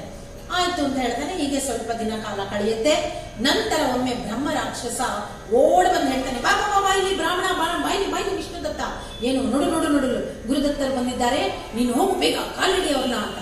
ಹೇಗಿದ್ದಾರೆ, ಎಲ್ಲಿ ಎಲ್ಲಿ ಅಂತ ನೋಡ್ತಾರೆ. ಪಾಪ ಇವನು ಹೇಳಿ ಕೇಳಿ ಬ್ರಾಹ್ಮಣ ಎಷ್ಟು ಜಪ ತಪ ಅಗ್ನಿ ಕಾರ್ಯಗಳನ್ನ, ಅಂಗನ್ಯಾಸ ಕರನ್ಯಾಸ ಜಪ ಹೋಮಗಳನ್ನ ಮಾಡ್ಕೊಂಡಿದ್ದಂತಹ, ಯಾವಾಗಲೂ ಸದ್ಗ್ರಸ್ತನಾಗಿದ್ದಂತ ಅವನಿಗೆ ಮಾಂಸದ ಒಂದು ಅಂಗಡಿಯನ್ನ ತೋರಿಸ್ತಾನೆ. ನೋಡಲ್ಲಿ ಕೂತಿಯನಲ್ಲ, ಮಾಂಸವನ್ನ ಬಡಿತಾ ಅವನೇ ಗುರು, ಹೋಗು ಕಾಲು ಹಿಡಿಯೋಗು ಅಂತ ಹೇಳ್ತಾನಂತೆ. ಇವನು ನೋಡ್ತಾನೆ, ಮಹಾ ಭಯಂಕರನಾಗಿ ಕೊಳಕನಾಗಿರ್ತಾನೆ, ಗೂನ್ ಬೆನ್ನು, ಮಾಂಸವನ್ನ ಹರಿದು ಅಲ್ಲಿ ಆ ಹುಚ್ಚಂತರ ಇರ್ತಾನಂತೆ. ಭಯಂಕರವಾಗಿ ಎಷ್ಟು ಮಾಂಸವನ್ನ ಭಕ್ಷಣೆ ಮಾಡಿದ್ರೆ ಮುಖ ಹೇಗಿರ್ತೋ ಆ ರೀತಿ ಇಲ್ಲೆಲ್ಲ ರಕ್ತದ ಕರೆ ಕೆಟ್ಟದಾಗಿರ್ತಾನಂತೆ. ತೂರಾಡುತ್ತಾ ಕಣ್ಗಳನ್ನ ಕಿರಿದಾಗಿಸ್ಕೊಳ್ತಾ ಆನೆ ರೀತಿ ಪುಟ್ಟ ಪುಟ್ಟ ಕಣ್ಗಳು, ಗೂನು ಬೆನ್ನು, ವಿಕಾರ ಸ್ವರೂಪ, ಕೈಯಲ್ಲಿ ನೋಡಿದ್ರೆ ಗಲೀಜು, ಈ ರೀತಿ ಇರುವಂತ ಅವನು ಕೆಂಡ ಕಾರಿದ ಕಣ್ಣುಗಳನ್ನ ಬಿಡ್ತಾ ಇದ್ದಾನಂತೆ. ಇವನು ನೋಡ್ತಾನೆ, ಪಾಪ ಅಲ್ಲೇ ಗಡಗಡಗಡ ನಡಗ್ಬಿಡ್ತಾನೆ. ಏನ್ ಮಾಡ್ಬೇಕು ಗೊತ್ತಾಗಲ್ಲ. ಆಗ ಬೀಳುತ್ತ ಏಳುತ್ತ ಅತ್ತ ಇತ್ತ ನೋಡುತ್ತ ಕಾಲಲ್ಲಿ ಭೂಮಿಯನ್ನು ಹೊತ್ತು ಅಬ್ಬರಿಸುತ್ತ ಲೀಲೆಯಿಂತನ್ನಲ್ಲೇ ಮಾತಾಡಿಕೊಳ್ಳುತ್ತ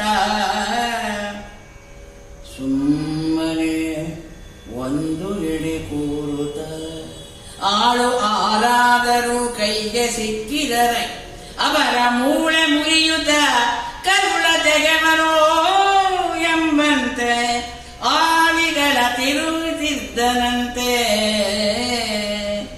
ಆಲಿಗಳ ತಿರುಗಿದ್ದನಂತೆ ತೋರಿ ಬ್ರಾಹ್ಮಣಗೆ ದತ್ತನು ಅವನೇ ನೋಡು ಎಂದು ತಿಲಂಗ್ರಾಗದಲ್ಲಿ ಹೇಳಿದನು. ಹೇಗಿದ್ದ ಮಾಂಸ ವಿಕ್ರಯಿ ಹೇಗಿದ್ದ ಅಂತ ಹೇಳಿದ್ರೆ ವಿಕೃತ ಮನೋಭಾವ, ಒಳ್ಳೆ ಸೈಕಿಕ್ ಅಂತ ಹೇಳ್ತಾರಲ್ಲ, ಬುದ್ಧಿ ಭ್ರಮಣೆ ಆಗಿರೋ ರೀತಿ ಇದ್ದಂತೆ ತೂರಾಡ್ತಾ ಇದ್ದಾನೆ, ಏಳ್ತಾ ಇದ್ದಾನೆ, ಬೀಳ್ತಾ ಇದ್ದಾನೆ, ಸಿಕ್ಕಿದ್ದೆಲ್ಲವನ್ನ ಕಾಲಿನಿಂದ ಒದ್ದು ಜಾಡಿಸಿ ಒದ್ತಾ ಇದ್ದಾನೆ. ಲೀಲೆಗಳನ್ನ ತನಗ್ ತಾನೇ ನಗ್ತಾನಂತೆ, ತನಗ್ ತಾನೇ ಅಳ್ತಾನಂತೆ, ಲೀಲೆಗಳನ್ನ ತೋರ್ತಾ ಇದ್ದಾನೆ, ಮಾತಾಡ್ಕೋತಾ ಇದ್ದಾನೆ. ಮತ್ತೆ ಯಾರು ನನ್ನ ಹತ್ರ ಬಂದ್ರೆ ಬೆನ್ ಮೂಳೆ ಮುರಿದಾಕ್ಬಿಡ್ತೀನಿ ಅಂತ ಹೇಳಿ ಜಾಡಿಸಿ ಒದಿಯಕ್ ಹೋಗ್ತಾ ಇದ್ದಾನಂತೆ. ಇದೆಲ್ಲ ಪಾಪ ನೋಡ್ದ ಕರಳು ಬಗೆದ್ ಬಿಡ್ತೀನಿ, ಬನ್ನಿ ಯಾರದು, ಹೆಂಗಿದ್ರೆ ಮಾಂಸದ ಅಂಗಡಿ ಅವನಲ್ವೇ, ಕರಳು ಬಗೆಯೋದೇನೋ ಅವನಿಗೆ ಕಷ್ಟ ಇಲ್ಲ, ಹಾಗಾಗಿ ಕರಿತಾ ಇದ್ದಾನಂತೆ. ದತ್ತ ನೋಡ್ದ ಅಲ್ಲೇ ಗಡಗಡ ಗಡಗಡ ನಡುಗ್ತಾ ಇದ್ದಾನೆ. ಇವನು ದತ್ತನೇ, ಬ್ರಹ್ಮ ರಾಕ್ಷಸ ಮಾಯಾವಿ, ಇವನೇನಾದ್ರೂ ನನಗೆ ಮೋಸ ಮಾಡದ್ನೆ?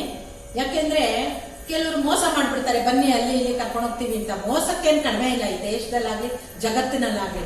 ಅದೇ ರೀತಿ ರಾಕ್ಷಸ ಕೂಡ ನನಗೆ ಮೋಸ ಮಾಡ್ತಾ ಇದ್ದಾನೆ. ಯಾಕೆಂದ್ರೆ ದತ್ತಾತ್ರೇಯರು ಸಾಮಾನ್ಯರಲ್ಲ, ಅತ್ರಿ ಮಹಾಮುನಿಗಳ ಏನು ಸಪ್ತ ಋಷಿಗಳಲ್ಲಿ ಒಬ್ಬರಾದಂತಹ ಅತ್ರಿ ಮಹರ್ಷಿಗಳು ಸಾಮಾನ್ಯರೇ. ಇಡೀ ಗಂಗಾ ಜಲವನ್ನೇ ಒಂದೇ ಗುಟುಕಿನಲ್ಲಿ ಕುಡಿದಂತ. ಹೇಗೆ ಇಡೀ ಗಂಗೆಯನ್ನ ಕುಡಿದ್ರು ಅಂತ ಹೇಳಿದ್ರೆ, ಒಮ್ಮೆ ಬರಗಾಲ ಬಂದಾಗ ಅನಸೂಯಾದೇವಿ ಮನೆ ಮುಂದೆ ಗಂಗೆ ಬರ್ತಾಳಂತೆ. ಆ ಕಮಂಡಲದಲ್ಲಿ ಹಿಡಿದಿಟ್ಟಿದ್ದಂತಹ ಗಂಗೆಯನ್ನ ಈತ ಇವರು ಅತ್ರಿ ಮುನಿಗಳು ತಮ್ಮ ಒಂದು ಈ ಸಂಧ್ಯಾವಂದನೆಗೆ ಬೇಕಾದಂತಹ ಒಂದು ತೀರ್ಥ ಅಂತ ಹೇಳಿ ಅದಷ್ಟವನ್ನ ಆಪೋಷಣೆ ಮಾಡ್ಕೊಂಡ್ಬಿಡ್ತಾರಂತೆ ಗೊತ್ತಿಲ್ದಿರ. ಹಾಗಾಗಿ ಗಂಗೆಯನ್ನ ಒಂದೇ ಗುಟುಕಿನಲ್ಲಿ ಕುಡಿದಂತಹವರು ಅಂತ ಹೇಳ್ತಾರೆ. ಮತ್ತೆ ಬ್ರಹ್ಮನ ತೇಜಸ್ಸಿನಿಂದ ಒಮ್ಮೆ ಬ್ರಹ್ಮ ಬಹಳ ಉಗ್ರವಾದ ತಪಸ್ಸಿನಲ್ಲಿದ್ದಾಗ ಅವನ ತೇಜಸ್ಸಿನಿಂದ ಹೊರಟ ಕಿರಣದಲ್ಲಿ ಅದ್ಭುತವಾದಂತಹ ಸುಂದರನಾದಂತಹ ಮಹರ್ಷಿಗಳು ಅಲ್ಲಿ ಉದ್ಭವ ಆಗ್ತಾರಂತೆ. ಅವರೇ ಅತ್ರಿ ಮುನಿಗಳು ಅಂತ ಹೇಳ್ತಾರೆ. ಅದಕ್ಕೆ ವಿಧಾತೃ ನೇತ್ರಜ ಅಂತ ಕೂಡ ಅವರಿಗೆ ಹೆಸರಿದೆ, ಅತ್ರಿ ಮಹಾಮುನಿಗಳಿಗೆ. ಅಂತಹ ಮುನಿಗಳ ಪುತ್ರ ದತ್ತಾತ್ರೇಯ ಹೀಗಿರೋದಕ್ಕೆ ಸಾಧ್ಯವೇ? ಇನ್ನು ಅನಸೂಯಾದೇವಿ, ಅವಳ ಪಾತಿವ್ರತೆಯನ್ನ ಕೇಳದೇ ಬೇಕಿಲ್ಲ. ಅವಳ ಪಾತಿವ್ರತೆ ಇಡೀ ಜಗತ್ತಿಗೆ ದೇವಲೋಕಕ್ಕೂ ಹೇಗೆ ತಲುಪಿತ್ತು ಅಂದ್ರೆ, ಒಮ್ಮೆ ನಾರದರ ಬಂದು ಪರೀಕ್ಷೆಗಾಗಿ ಕಬ್ಬಿಣದ ಕಡಲೆಗಳನ್ನ ಕೊಟ್ಟು ಹುರಿದುಕೊಡು ತಾಯಿ ಅಂತ ಹೇಳಿದಾಗ ಆಕೆ ಸರಾಗವಾಗಿ ಒಳಗೋಗಿ ದೇವರ ಸ್ಮರಣೆಯನ್ನ ಮಾಡಿ ಕಬ್ಬಿಣದ ಕಡಲೆಗಳನ್ನ ಹುರಿದು ಕೊಟ್ಟುಬಿಟ್ರಂತೆ. ಕಡ್ಲೆ ತಿನ್ನು ಅಂತ. ಇವ್ರಿಗೆ ಆಶ್ಚರ್ಯ ಆಗುತ್ತೆ, ಕಬ್ಬಿಣ ಕೊಟ್ರೆ ಇವಳು ಕಡ್ಲೆ ಮಾಡ್ಬಿಟ್ಲಲ್ಲ ಅಂತ ಹೇಳಿ ಅವಳ ಪಾತಿವ್ರತೆಯನ್ನ ಇಡೀ ಜಗತ್ತಿಗೆ ದೇವಲೋಕಕ್ಕೆ ಹರಡದ್ರಂತೆ. ಆಗ ಎಲ್ಲರೂ ಹೆದರ್ಕೊಂಡ್ರು, ಆಕೆಯಿಂದ ನಮ್ಗೆ ಏನೋ ಭಯ ಬರುತ್ತೆ, ಇಂದ್ರ ಲೋಕವನ್ನೇ ಪಡೆದು ಬಿಡ್ತಾಳೆ ಅಂತ ಹೇಳಿ ತ್ರಿಮೂರ್ತಿಗಳ ಮೊರೆ ಹೊಕ್ಕಾಗ ಅವರು ಹೆದರ್ಕೋಬೇಡಿ ಅಂತ ಹೇಳಿ ಆಕೆಯನ್ನ ಪರೀಕ್ಷೆ ಮಾಡೋದಕ್ಕೋಸ್ಕರ ಬರ್ತಾರೆ. ಅವಳು ನಿರ್ವಾಣದಲ್ಲಿ ತಮಗೆ ಊಟವನ್ನ ಬಡಿಸ್ಬೇಕು ಅಂತ ಹೇಳಿದಾಗ ನಿಮ್ಗೆ ಗೊತ್ತೇ ಇದೆ, ಶಿಶುಗಳಾಗಿ ಅವರನ್ನ ಪರಿವರ್ತನೆ ಮಾಡಿ ಭೋಜನವನ್ನ ನೀಡಿ ನಂತರ ಲಕ್ಷ್ಮೀ ಪಾರ್ವತಿ ಸರಸ್ವತಿಯರು ಓಡಿ ಬಂದು ತಮ್ಮ ಗಂಡಂದಿರನ್ನ ಬೇಡ್ಕೊಂಡಾಗ ಆಕೆ ಕೊಟ್ಟಂತಹ ಅನಸೂಯಾದೇವಿಯ ಕತೆ ತಮಗೆ ಗೊತ್ತೇ ಇದೆ. ಅಂತಹ ಪಾತಿವ್ರತೆ ಅವಳು, ಸಾಮಾನ್ಯದೊಳಲ್ಲ. ಬರಗಾಲ ಬಂದಾಗ ಗೆಡ್ಡೆಗನಸುಗಳನ್ನ ತಾನೇ ತಯಾರಿ ಮಾಡಿ ಋಷಿ ಮುನಿಗಳಿಗೆ ಕೊಡ್ತಾ ಇದ್ಲಂತೆ, ಅಲ್ಲಿ ಸೃಷ್ಟಿ ಮಾಡ್ತಾ ಇದ್ಲಂತೆ. ಅಂತಹ ತಂದೆ ತಾಯಿಗಳ ಹೊಟ್ಟೆನಲ್ಲಿ ಹುಟ್ಟಿ ಗರ್ಭದಲ್ಲಿ ಜನಿಸಿದಂತಹ ದತ್ತಾತ್ರೇಯರು ಈ ರೀತಿ ಇದ್ದಾರ, ಸಾಧ್ಯವೇ ಇಲ್ಲ ಅಂತ ಹೇಳಿ ಓಟ ಕಿತ್ತಂತೆ ವಿಷ್ಣುದತ್ತ. ಏನ್ ಮಾಡ್ದ ಇಲ್ಲ ಅಂತ ಹೇಳಿದ್ರೆ ಓಡ್ದ. ಸ್ವಲ್ಪ ದಿನ ಕಳೀತು, ಮತ್ತೆ ಬ್ರಹ್ಮರಾಕ್ಷಸ ನೋಡು, ಒಂದ್ಸಲ ನಿನ್ನ ಕರ್ದೆ, ನೀನು ಓಡೋಟೋದೆ, ಇನ್ನಾಗಲ್ಲ, ಸ್ವಲ್ಪ ದಿನ ತಾಳು ನೋಡೋಣ, ಎರಡನೇ ಸಲ ನಿನ್ ಚಾನ್ಸ್ ಕೊಡ್ತೀನಿ ಅಂತ ಹೇಳಿ ಮತ್ತೆ ಇನ್ನೊಂದು ದಿವಸ ಕರೆದಂತೆ. ಬಾ ಬಾ ಬಾ ಬಾ ಇಲ್ಲಿ ಬೇಗ ಬಂದಿದ್ದಾನೆ ದತ್ತಗುರು, ಬೇಗ ಬಾ ಅಂತ ಹೇಳಿದಾಗ ಓಡ್ ಬರ್ತಾನೆ. ಈ ಸಲನಾದ್ರೂ ಸ್ವಲ್ಪ ಗಂಭೀರವಾಗಿರ್ತಾರೇನೋ ಅಂತ ಓಡ್ ಬಂದಾಗ ತೋರಿಸ್ತಾ ಇದ್ದಾನೆ. ಯಾವ ಜಾಗ? ಮಸಣವನ್ನ ತೋರಿಸ್ತಾ ಇದ್ದಾನೆ, ಸ್ಮಶಾನವನ್ನ ತೋರಿಸ್ತಾ ಇದ್ದಾನೆ. ನೋಡಲ್ಲಿ ಅಂತ ಹೇಳಿ ತೋರಿಸಿದಾಗ ಅಲ್ಲಿ ಅರ್ಧ ಶಿರವ ಸುಟ್ಟಂತಹ ದೇಹವನ್ನ ತಿಂತಾ ಇದ್ದಂತೆ ಒಬ್ಬ. ಎಷ್ಟು ಭಯಂಕರ ವಿಕೃತ ಅಲ್ಲವೇ ನಮ್ಮ ಗುರುವಿನ ಪವಾಡ. ಆ ರೀತಿ ಕೆಂಡದಂತೆ ಕಣ್ಗಳಂತೆ, ಕೊರಳಲ್ಲಿ ಮೂಳೆಯ ಕಪಾಲದ ಸರಗಳನ್ನ ಧರಿಸಿದ್ದಾನಂತೆ. ಕಿವಿಗಳಲ್ಲಿ ಎಳೆ ಗರುಳ ಓಲೆಗಳನ್ನ ಧರಿಸಿದ್ದಾರಂತೆ. ಎಷ್ಟು ಭಯಂಕರ ರೂಪವನ್ನ ಕವಿಗಳು ಬಹಳ ಚೆನ್ನಾಗಿ ವರ್ಣನೆ ಮಾಡಿದ್ದಾನೆ. ಮೈಕೈ ಎಲ್ಲ ರಕ್ತಮಯವಾಗಿದೆ. ತಲೆ ಜಡೆಯನ್ನ ಕಟ್ಟಿಕೊಂಡಿದ್ದಾನೆ. ಇಡೀ ಮೈನಲ್ಲಿ ವಿಕಾರದ ಕೂಗಾಟ ಬೇರೆ, ಸಿಂಹ ಗರ್ಜನೆಯಂತೆ ಆ ಹೆಣಗಳ ಶಿರವನ್ನ ಸುಟ್ಟಿರೋದನ್ನ ಕೀಳ್ತಾ ನೋಡ್ತಾ ಇದ್ದಾನೆ. ಅವನ ತೋರ್ತಾ ಹೇಳ್ತಾ ಇದ್ದಾನೆ, ನೋಡು ನೋಡು ನೋಡು, ಇವನೇ ನಿನ್ನ ದತ್ತ, ನಿನ್ನ ಗುರು ಸ್ವಾಮಿಯೇ, ಆತನೇ ಔದೈ ವಿಪ್ರ,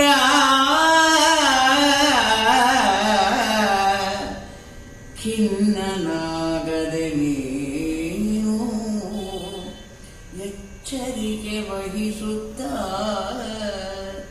ಮುನ್ನಿನಂದರೆ ಪೆದ್ದ ಮರುಳನಂತೆ ಆಗದೆಯೇ ಪಿಡಿ ಅವನ ಪಾದಗಳನ್ನು. ಇನ್ನು ನಾನು ಇಲ್ಲಿ ಇರೆನು ಎನ್ನುತ್ತ ರಕ್ಕಸನವನು ತನ್ನ ಮೈ ಮರೆಸುತ್ತ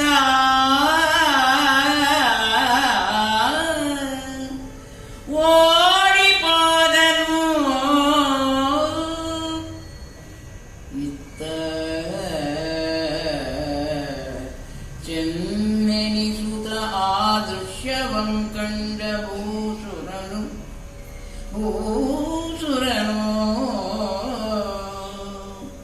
ಹಿಂದೋಳದಲ್ಲಿ ಗೈದನು ಇಂತು.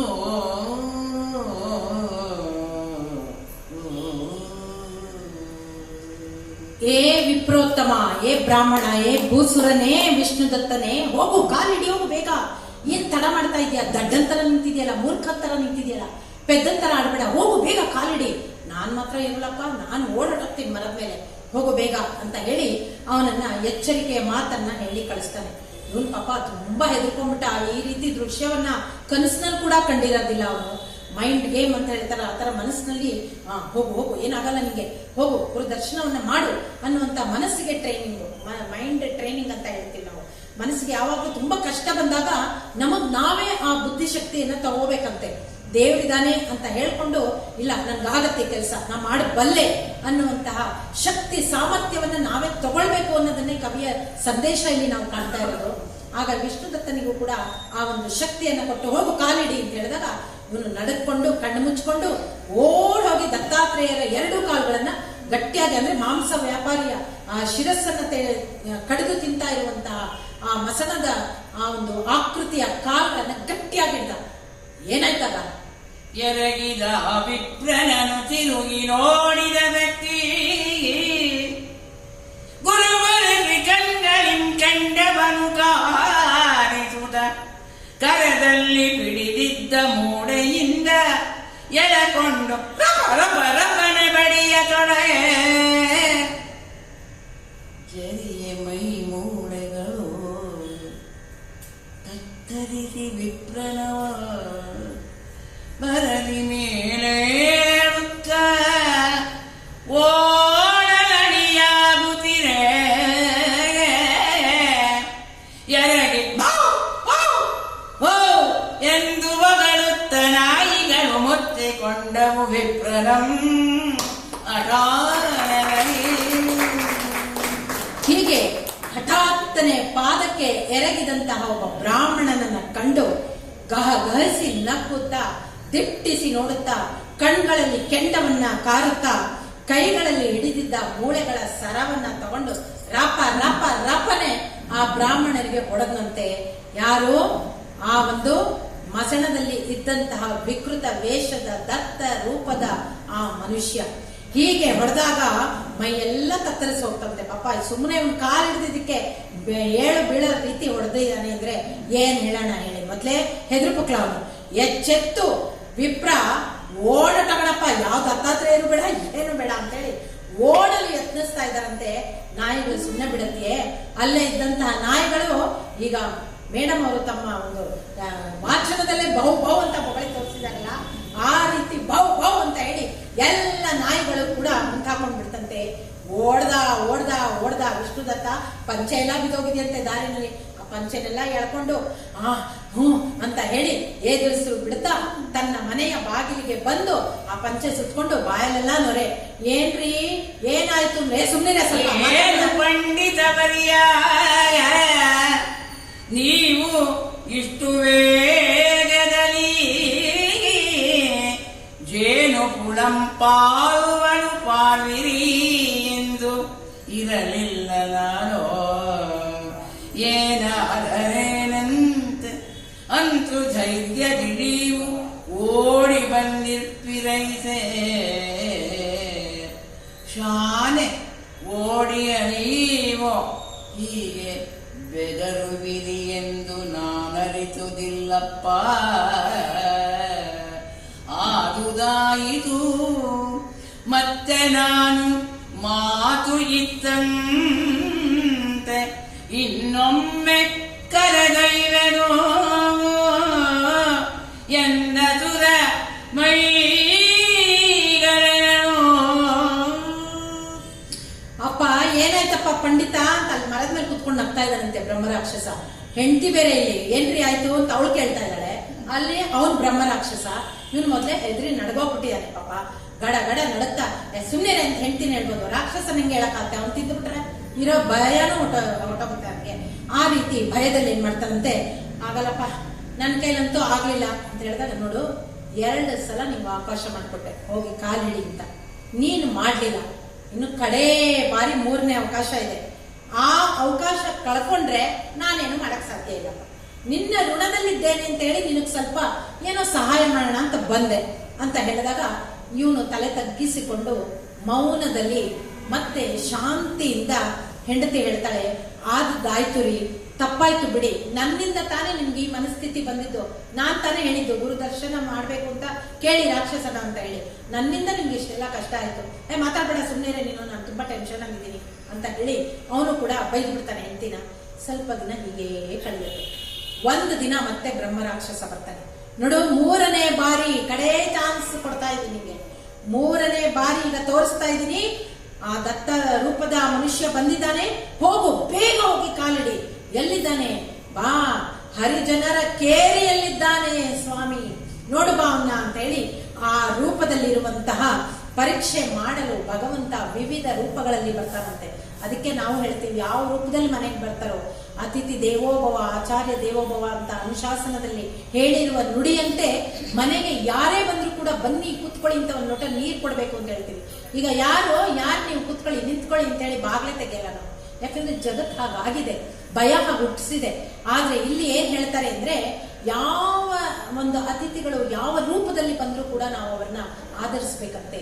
ಇಲ್ಲೂ ಕೂಡ ಯಾವ ರೂಪದಲ್ಲಿ ಬಂದಿದ್ದಾನೆ ದತ್ತ ಅಂತ ಹೇಳಿದ್ರೆ ಬ್ರಹ್ಮ ರಾಕ್ಷಸ ತೋರಿಸ್ತಾ ಇದ್ದಾರೆ ಹರಿಜನ ಕೇರಿಯಲ್ಲಿ, ಹೋಗೋ ಪಾದಗಳನ್ನ ಗಟ್ಟಿಯಾಗಿ ಹಿಡಿ ಅಂತ ಹೇಳಿದಾಗ ದೈನ್ಯದಲ್ಲಿ ಪಾಪ ಹೋಗಿ ಆ ಒಂದು ದತ್ತ ರೂಪದ ಆ ಸ್ವಾಮಿಯನ್ನ ಕಂಡು ಗಟ್ಟಿಯಾಗಿ ತನ್ನ ಪ್ರತಿಕ್ರಿಯೆಯನ್ನ ತೋರಿಸಿ ಕಾಲನ್ನ ಹಿಡಿದಿದ್ದಾನಂತೆ. ಅದಕ್ಕೆ ಅವನು ಏನು ಪ್ರತಿಕ್ರಿಯೆ ಕೊಟ್ಟ? ಮೊದಲೇ ತಂದೆಯ ಮನವ ದೃಢಗೊಳಿಸಿಕೊಂಡಿದ್ದ ಚದುರನಭೂಸುರರು ಈ ಬಾರಿ ಕೊಂಚವೋ ಬೆದರದೆ ಆ ವ್ಯಕ್ತಿ ಇತ್ತ ನೋಡು ಮೊದಲೇ ಮುನ್ನುಕ್ಕುತ್ತ ಅವನ ದಿವ್ಯ ಪದ ಪದ್ಮಗಳ ಮೇಲೆ ಬಿದ್ದು ಬಿಗಿಯಾಗಿ ಅದನ್ನು ಅದುರದಂದರೆ ಪಿಡಿದು ಶರಣು ಶರಣು ದೇವಾ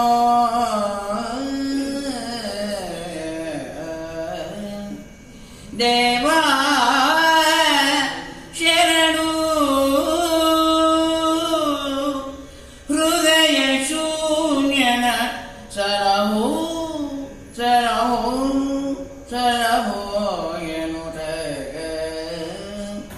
ದೈನ್ಯದರೆ ಕದಲದೆ ಪೂರ್ವಿ ಕಲ್ಯಾಣಿ ರಾಗದಲ್ಲಿ ಮೊರೆ ಇಟ್ಟನು ದೈನ್ಯದಲ್ಲಿ ಬಹಳ ಕನಿಕರದಿಂದ ಕಣ್ಣೀರು ಹಾಕ್ತಾ ಅವನಿಗೂ ಮನಸ್ಸಿನಲ್ಲಿ ಅನಿಸಿದೆ, 3ನೇ ಬಾರಿ ಇದನ್ನ ತಪ್ಪಿಸ್ಕೊಂಡ್ಬಿಟ್ರೆ ಗುರು ದರ್ಶನ ನನ್ಗಾಗೋದಿಲ್ಲ ಅಂತ ಹೇಳಿ ಗಟ್ಟಿಯಾಗಿ ದೈನ್ಯದಿಂದ ಕಾಲನ್ನ ಹಿಡಿದು ಮೊರೆ ಇಡ್ತಾ ಇದ್ದಾರಂತೆ. ಸ್ವಾಮಿ, ನೀವು ಮೃದುವಾಗಿ ನನಗೆ ದರ್ಶನವನ್ನ ಕೊಡಿ ಅಂತ ಹೇಳಿದಾಗ ಆ ಸ್ವಾಮಿಗೆ ಆ ಇರುವಂತಹ ದತ್ತಾತ್ರೇಯದ ರೂಪದಲ್ಲಿ ಇದ್ದಂತಹ ಹರಿಜನ ಕೇರಿಯಲ್ಲಿ, ಅಂದ್ರೆ ಈ ಅವಧೂತರು ಸ್ವಾಮಿಗಳು ಜಾತಿ ಭೇದ ಮತ ಪಂಥಿ ಯಾವುದು ಇರೋದಿಲ್ಲ ಅನ್ನೋದಕ್ಕೆ ಕವಿಗಳು ಇದು ಬಹಳ ಸುಂದರವಾಗಿ ರಚಿಸಿದ್ದಾರೆ.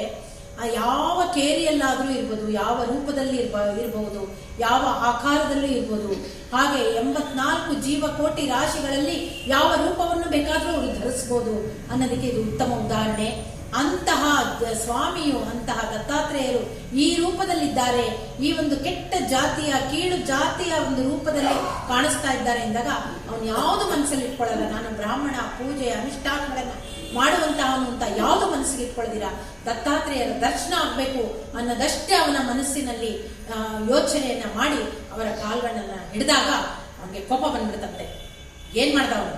ಕುದಿಗೊಂಡ ಆ ವ್ಯಕ್ತಿ ಚಾಚಿ ತಂದೆಯ ಕಾಲನು ವರದನ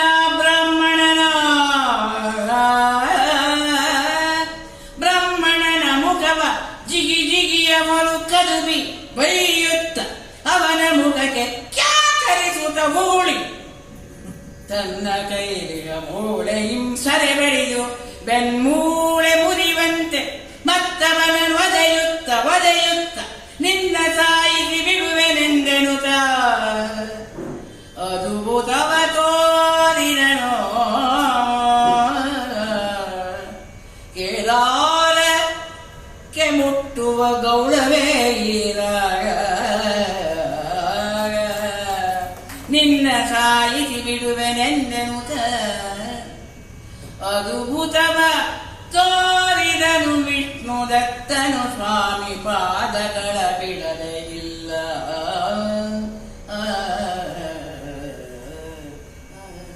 ವಜ್ರಾದಪಿ ಕಠೋರಾಣಿ ಮೃದೂನಿ ಕುಸುಮಾದಪಿ ಅಂತ ಹೇಳ್ತಾರೆ. ಮಾತಿನಲ್ಲಿ ಗಡಿಸಿರ್ಬೋದು, ಆದ್ರೆ ಮನುಷ್ಯ ಅನ್ನೋ ಹೃದಯದಲ್ಲಿ ಯಾವತ್ತೂ ಅಷ್ಟೇ ಜೋರಾಗಿ ಮಾತಾಡೋರು, ಗಟ್ಟಿಯಾಗಿ ಮಾತಾಡೋರು, ಕೋಪ ಮಾಡ್ಕೊಳ್ಳೋರ ಮನಸ್ಸು ಬಹಳ ನಯವಾಗಿರುತ್ತೆ, ಮೃದುವಾಗಿರುತ್ತೆ, ಹಿತವಾಗಿರುತ್ತೆ, ಆನಂದವಾಗಿರುತ್ತೆ ಅನ್ನೋದಕ್ಕೆ ದತ್ತಾತ್ರೇಯರಿ ಸಾಕ್ಷಿ.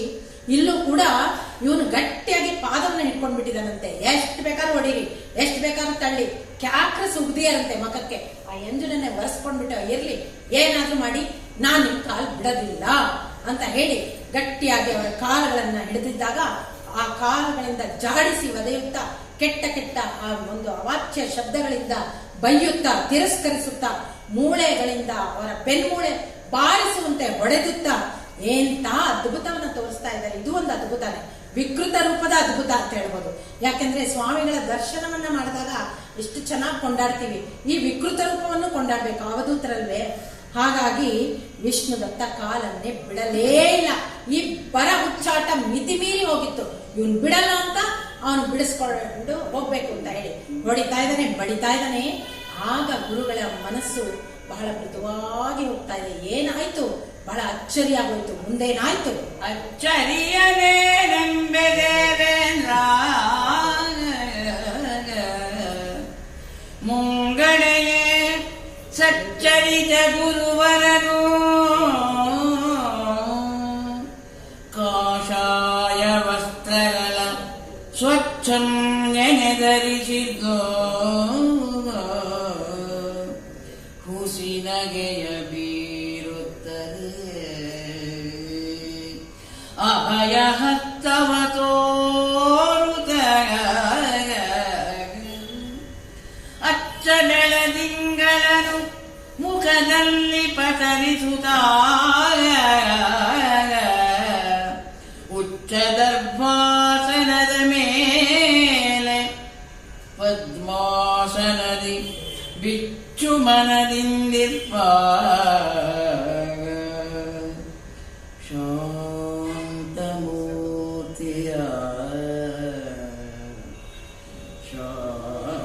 ಶಾಂತಮೂರ್ತಿಯ ತೋರ್ದನು ಹಿಂದೂಸ್ತಾನದ ಕಾಪಿಯಲ್ಲಿ. ಅದ್ಭುತವಾದಂತಹ ಅಚ್ಚರಿ ನಡೆದು ಹೋಗುತ್ತೆ. ಹೇಗೆ ಪರಮಾತ್ಮ ರಣಭೂಮಿಯಲ್ಲಿ ಮಹಾಭಾರತದ ದ್ವಾಪರ ಯುಗದಲ್ಲಿ ಕೃಷ್ಣನಿಗೆ ಅರ್ಜುನನಿಗೆ ಕೃಷ್ಣನು ಒಂದು ವಿಶ್ವರೂಪ ದರ್ಶನವನ್ನ ಮಾಡಿಕೊಡ್ತಾನೆ, ಆ ರೀತಿ ಗುರುಗಳು ಇಲ್ಲಿ ಸಚ್ಚರಿತ ಗುರುವರಿಯರು ಕಾಷಾಯ ವಸ್ತ್ರಗಳ ಧರಿಸಿ, ಈಗಾಗಲೇ ನಾನು ವರ್ಣನೆಯನ್ನ ಕೊಟ್ಟನಲ್ಲ ದತ್ತಗುರು ಹೇಗಿರ್ತಾರೆ ಅಂತ, ಆ ರೀತಿ ಸುಂದರವಾದಂತಹ ಆ ಒಂದು ರೂಪವನ್ನ ತಾಳಿ ಮುಂದೆ ಬಂದಿದ್ದಾರೆ. ಅದಕ್ಕೆ ಎಷ್ಟೋ ಜನ ಕವಿಗಳು ಕಾವ್ಯದಲ್ಲಿ ಬರೀತಾರೆ, ಯೋಗಿ ಮನೆಗೆ ಬಂದ ಶ್ರೀ ಗುರು ದೇವ ಮನೆಗೆ ಬಂದ ಅಂತ ಹೇಳಿ ಎಷ್ಟು ಚೆನ್ನಾಗಿ ಬರೀತಾರೆ. ಎಷ್ಟು ಭಾವಾತ್ಮಕವಾಗಿರುತ್ತೆ ಆ ರಚನೆಗಳು. ಅಂದ್ರೆ ಆ ರಚನೆಗೆ ಪೂರಕವಾಗಿ ಇಲ್ಲಿ ಯೋಗಿ ಬಂದಿದ್ದಾನೆ, ಇವನ ಮುಂದೆ ನಿಂತಿದ್ದಾನೆ, ಬಹಳ ಸುಂದರವಾದಂತಹ ರೂಪವನ್ನ ತೋರಿಸಿದ್ದಾನೆ. ದರ್ಭಾಸನದ ಮೇಲೆ ಪದ್ಮಾಸನವನ್ನ ಹಾಕೊಂಡು ಕುಳಿತಿದ್ದಾನೆ ಸ್ವಾಮಿ. ಒಂದು ಅಭಯ ಹಸ್ತವನ್ನ ನೀಡ್ತಾ ಇದ್ದಾನೆ. ಕೈಯಲ್ಲಿ ತ್ರಿಶೂಲ, ಕಮಂಡಲ, ಮಾಲೆ ಎಲ್ಲವನ್ನ ಕೂಡ ದತ್ತಾತ್ರೇಯರನ್ನ ನೀವು ನೋಡ್ತಾ ಇಲ್ಲಿ ನೆನೆಸ್ಕೊಳ್ಬಹುದು. ಯಾವ ರೀತಿ ದೇವ ಇದ್ದಾನೆ ಆ ರೀತಿ ಇಲ್ಲಿ ದರ್ಶನವನ್ನ ಕೊಡ್ತಾ ಇದ್ದಾನೆ. ಕಣ್ಗಳನ್ನ ಒಮ್ಮೆ ಮುಚ್ಚಿ ನೋಡಿದ್ರೆ ಆ ರೂಪ ನಿಮ್ಮ ಕಣ್ಗಳ ಮುಂದೆ ಬರುತ್ತೆ. ಅಂತಹ ದೇವ ಬಂದಿದ್ದಾನೆ. ಭಕ್ತ ಕಾಮ ಕಲ್ಪ ದ್ರುಮಯಿತ ಅಂತ ಹೇಳಿ ಕುರುದ್ವೀಪದಿ ಬಂದಂತಹ ಈ ಭಗವಂತ ಬಂದಿದ್ದಾನೆ ಅಂತ ಹೇಳಿ ಇವನಿಗೆ ಗಂಗಾ ಪ್ರವಾಹದಂತೆ ಕಣ್ಣೀರು ಕೋಡಿಯಾಗಿ ಹರಿದಿದ್ದಂತೆ ವಿಷ್ಣು ದತ್ತನಿಗೆ ಹೊರಳಾಡಿ ಬಿಟ್ಟಿದ್ದಾನೆ ಅವನ ಪಾದಗಳ ಮೇಲೆ. ಕಣ್ಗಳಿಂದ ಆನಂದ ಬಾಷ್ಪ ಸುರಿಸ್ತಾ ಇದ್ದಾನೆ, ಅಳ್ತಾ ಇದ್ದಾನಂತೆ. ಸ್ವಾಮಿ, ಎಂತಹ ದರ್ಶನ ಭಾಗ್ಯವನ್ನ ನನಗೆ ಕೊಟ್ಟೆ, ಕೃತಾರ್ಥನಾದೆ, ನನ್ನ ಜನ್ಮ ಸಾರ್ಥಕ ಆಯಿತು ಅಂತ ಹೇಳಿದಾಗ, ವಿಪ್ರೋತ್ತಮ ನೀನು ಬಹಳ ಭಾವುಕನಾಗ್ಬಿಟ್ಟಿದ್ದೀಯಾ, ಹೇಳು, ಆನಂದದಿಂದ ನಿನ್ನ ಮಾತುಗಳು ಮಂತ್ರದಂತೆ ಪ್ರವಾಹದಂತೆ ಬರ್ತಾ ಇದೆ ಅಂತ ಹೇಳಿ ಅವನಿಗೂ ಕೂಡ ಧನ್ಯತೆಯ ಭಾವವನ್ನ ಅರ್ಪಿಸಿ ಗುರುಗಳು ಹೇಳ್ತಾರೆ, ಆಯ್ತು ಬಂದಾಯ್ತು, ನಿನ್ನ ನೋಡಾಯ್ತು, ಏನಾದ್ರೂ ಒಂದು ವರವನ್ನ ಕೇಳು ವರನ್ನ. ವರ ಅಂದ್ರೆ ಭಯ ಅವನಿಗೆ. ಆಯ್ತಪ್ಪ, ಒಂದ್ಸಲ ವರವನ್ನ ಕೇಳಿ ನಾನು ಆ ಬ್ರಹ್ಮ ರಾಕ್ಷಸನಿಂದ ಪಟ್ಟ ಪಾಡು ಬೇಡ. ಈಗ ಮತ್ತೆ ಗುರುಗಳು ಏನಾದ್ರು ವರವನ್ನ ಕೇಳ್ತಾರೆ, ಆಯ್ತು ಏನಾದ್ರು ಕೇಳೋಣ ಅಂದ್ರೆ ಹೆಂಡತಿನ ಬೇಡ, ಅವಳು ಹೇಳಿದಿತ್ತಾನೆ ನಾನು ಇಷ್ಟೆಲ್ಲ ಅನುಭವಿಸಿದ್ದು ಇರಬಹುದು. ದೇವಗುರು ದತ್ತರನ್ನಂತೂ ನೋಡ್ದೆ, ಆದ್ರೆ ಹೆಂಡತಿ ಮಾತು ಕೇಳಬಾರ್ದು. ಈಗ ನಾವೇ ಧೈರ್ಯ ತಗೋಬೇಕು, ನಾವೇ ಏನಾದ್ರೂ ಕೇಳಬೇಕು ಅಂತ ಹೇಳಿ ವರವನ್ನ ಕೋರೋದಕ್ಕೆ ತಾನೇ ಅಣಿಯಾಗಿದ್ದಾನೆ, ಸಿದ್ಧಿಯಾಗಿದ್ದಾನೆ. ಏನು ವರ ಕೇಳ್ತಾನೆ ವಿಷ್ಣು ದತ್ತ ಬ್ರಾಹ್ಮಣ, ಒಂದೇನು ಬೇಡ ಜೀವನದಲ್ಲಿ, ಆದ್ರೂ ಒಂದು ವರ ಕೇಳಬೇಕು ಅಂತ ಗಟ್ಟಿ ಮಾಡ್ಕೊಂಡಿದ್ದಾನೆ. ವರ ಬಾಯಲ್ಲಿ ಬರ್ತಾ ಇಲ್ಲ, ಹೃದಯದಿಂದ ಏನೋ ಒಂದು ಬಂತು. ಏನ್ ಬಂತು? ಅದೇ ಈ ಕಥೆಯ ಜೀವಾಳ. ಗುರು ಮಹಾತಮ ಅಂತ ಹೇಳ್ತಾರೆ. ಗುರು ಮಹಾತುಮಾಯ ನಮ್ಮ ಗೃಹದಿ ನಾಳೆಯ ದಿವಸ ತಿರೆಯೊಳೆನ್ನನು ಪೆತ್ತ ಪಿತೃಬರರ ವರ್ಷತಿಥಿಯೇ ಉರುವ ಪಿತೃಸ್ಥಾನಕ್ಕೆ ತಾವು ಕೂರಲು ಒಪ್ಪಿ ಬರಬೇಕು ಗೃಹಗೆ. ಗುರು ಮಹಾಕುಮಾರ ಎನ್ನನು ಪರಮ ಸಾತ್ವಿಕ ನವನ ಮುಗ್ಧ ಕೋರಿಕೆಗಳ ಕೇಳಿ ಹರುಷ ತುಂದಿಳನಾಗೆ ಸರಿಯಪ್ಪ ಬಗೆನು ಅಯ್ಯ ಬರುವ ಹೊತ್ತಿಗೆ ನಾಳೆ ಸಿದ್ಧವಾಗಿರು ಎಂದೋ ಹಂಸನಾದದಲ್ಲಿ ಗುರುವಿಂತೆಂದರು. ಮಂದಸ್ಮಿತನಾದ, ಮಧುರವಾದ, ಮನೋಹರವಾದ, ಮಂಗಳ ರೂಪಿಯಾದಂತಹ ಭಗವಂತ ದರ್ಶನ ಕೊಟ್ಟು ವರವನ್ನ ಕೇಳು ಅಂದ್ರೆ ಯಾರಾದ್ರೂ ಏನಾದ್ರೂ ಕೇಳ್ಬಿಡ್ತಾ ಇದ್ರು.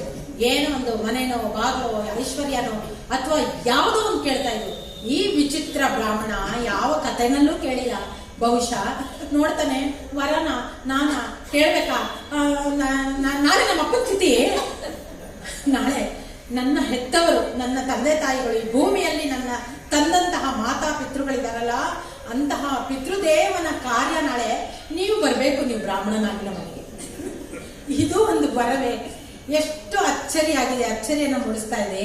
ಪಿತೃಸ್ಥಾನವನ್ನ ನೀವು ವಹಿಸ್ಕೊಳ್ಳೇಬೇಕು ಅಂತ ದತ್ತಾತ್ರೇಯರು ಇದೆ. ಅವರಪ್ಪ ಹುಚ್ಚ, ನಾನೇ ಅವಧೂತ, ನಾನೇ ಹುಚ್ಚಾಟ, ನಾನೇ ಈ ರೀತಿ ಪವಾಡಗಳನ್ನು ಮಾಡ್ತೀನಿ ಅಂದ್ರೆ ಇವನಪ್ಪ ಭಕ್ತನು ಈ ರೀತಿ ಇರ್ತಾನ ಅಂತ ಹೇಳಿ ಆಯ್ತು ಅಂತ ಹೇಳ್ತಾರೆ. ಅವರಿಗೆ ಪಿಂಡ ತರ್ಪಣವನ್ನ ಮಾಡಬೇಕು. ಅನ್ನ ಉಪಚಾರವನ್ನ ಸಮರ್ಪಿಸಬೇಕು ಅಂತ ಹೇಳ್ತಾರೆ. ಯಾವಾಗಲೂ ಶ್ರಾದ್ದ ತಿಥಿ ಅಂತ ಹೇಳಿದ್ರೆ ತಂದೆ ಪಿತೃ ವಸುರೂಪದಲ್ಲಿ ಬರ್ತಾನಂತೆ. ಹಾಗೆ ಅವರ ತಂದೆ ಪಿತಾಮಹ ತಾತ ರುದ್ರ ರೂಪದಲ್ಲಿ ಬರ್ತಾನಂತೆ. ಮುತ್ತಾತ ಪ್ರಪ್ರಿತಾಮಹ ಅಂತ ಹೇಳ್ತಾರೆ, ಆದಿತ್ಯ ರೂಪದಲ್ಲಿ ಬರ್ತಾನಂತೆ. ಈ ರೀತಿ ಅವರೆಲ್ಲರೂ ಕೂಡಿ ಮಾಡುವಂತಹ ಶ್ರಾದ್ದ ಕಾರ್ಯ ಪೂರ್ವಜರನ್ನ ಗೌರವಿಸಿ ಶ್ರದ್ಧೆಯಿಂದ ಮಾಡುವುದಕ್ಕೆ ಶ್ರಾದ್ದ ಅಂತ ಹೇಳ್ತಾರೆ. ಆ ರೀತಿ ಶ್ರದ್ಧಾ ಕಾರ್ಯ ಶ್ರದ್ಧೆಯಿಂದ ಮಾಡ್ಬೇಕಲ್ಲಪ್ಪ, ತಿಥಿ ಬಂತಲ್ಲಪ್ಪ, ಮಡಿ ಹೆಂಗ್ ಅರ್ವಾಕೋದು, ಏನ್ ಮಾಡೋದು ಅಲ್ಲ. ಶ್ರದ್ಧೆಯಿಂದ ಬ್ರಾಹ್ಮಣರನ್ನ ಕರೆದು ಅವರಿಗೆ ಉಪಚಾರವನ್ನ ಮಾಡಿ ಗೌರವಿಸುವ ಪುಣ್ಯ ದಿನ ಅಂತ ಹೇಳ್ಬೋದು. ಆ ರೀತಿ ಮಾಡಲೇಬೇಕು ಅಂತ ಹೇಳಿ ನಮ್ಮ ಶಾಸ್ತ್ರಗಳು ಹಿಂದೂ ಧರ್ಮದಲ್ಲಿ, ಹೈಂದವಿ ಧರ್ಮದಲ್ಲಿ ನಾವು ಕೇಳ್ಪಡ್ತೇವೆ. ಅದನ್ನ ಮಾಡಬೇಕು ಅಂತ ಹೇಳಿದಾಗ ಪಶ್ಚಿಮದಲ್ಲಿ ಸೂರ್ಯ ಮುಳುಗ್ತಾ ಇದ್ದಾನೆ, ನಿನ್ನ ವರ ಕೇಳಿ ನಾನು ಮುಳುಗೋಗ್ತಾ ಇದ್ದೀನಿ, ಆಯ್ತು ನಿನ್ಗೇನು ನಾಳೆ ನಿಮ್ ಮನೆಗೆ ಬರ್ಬೇಕು ತಾನೆ ಶ್ರಾದ್ದ ಕಾರ್ಯಕ್ಕೆ, ಬರ್ತೀನಿ ಅಂತ ಹೇಳಿ ನಿನ್ನ ಮನೆಗೆ ಹೋಗಪ್ಪ, ತಯಾರಾಗು, ನಾಳೆ ಮಧ್ಯಾಹ್ನ ನಿಮ್ಮ ಮನೆಗೆ ಬರ್ತೀನಿ ಅಂತ ಹೇಳಿ ದತ್ತ ಗುರು ಆಶ್ವಾಸನೆಯನ್ನು ಕೊಟ್ಟು ಕಳಿಸ್ತಾನೆ. ಅಂದು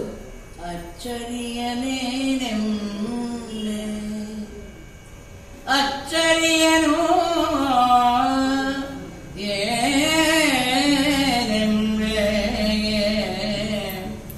ಮುಂಗಡೆಯ ಸಚ್ಚರಿತ ಗುರುವರನು ಕಾಷಾಯ ವಸ್ತ್ರಗಳ ಸ್ವಚ್ಛಂ ನೆನೆದರಿಸಿದೋ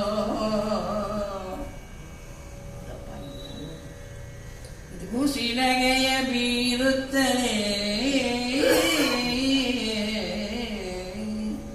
ಅಂದು ಮನೆಗೈ ತಂದ ಕಮ್ಮಟರು ವಿಪ್ರನಿಗೆ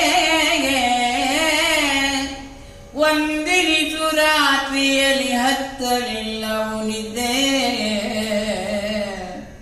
ಚಂದಿರಾನನೆಯಾದ ಅವನ ಪತ್ನಿಗೂ ಕೂಡ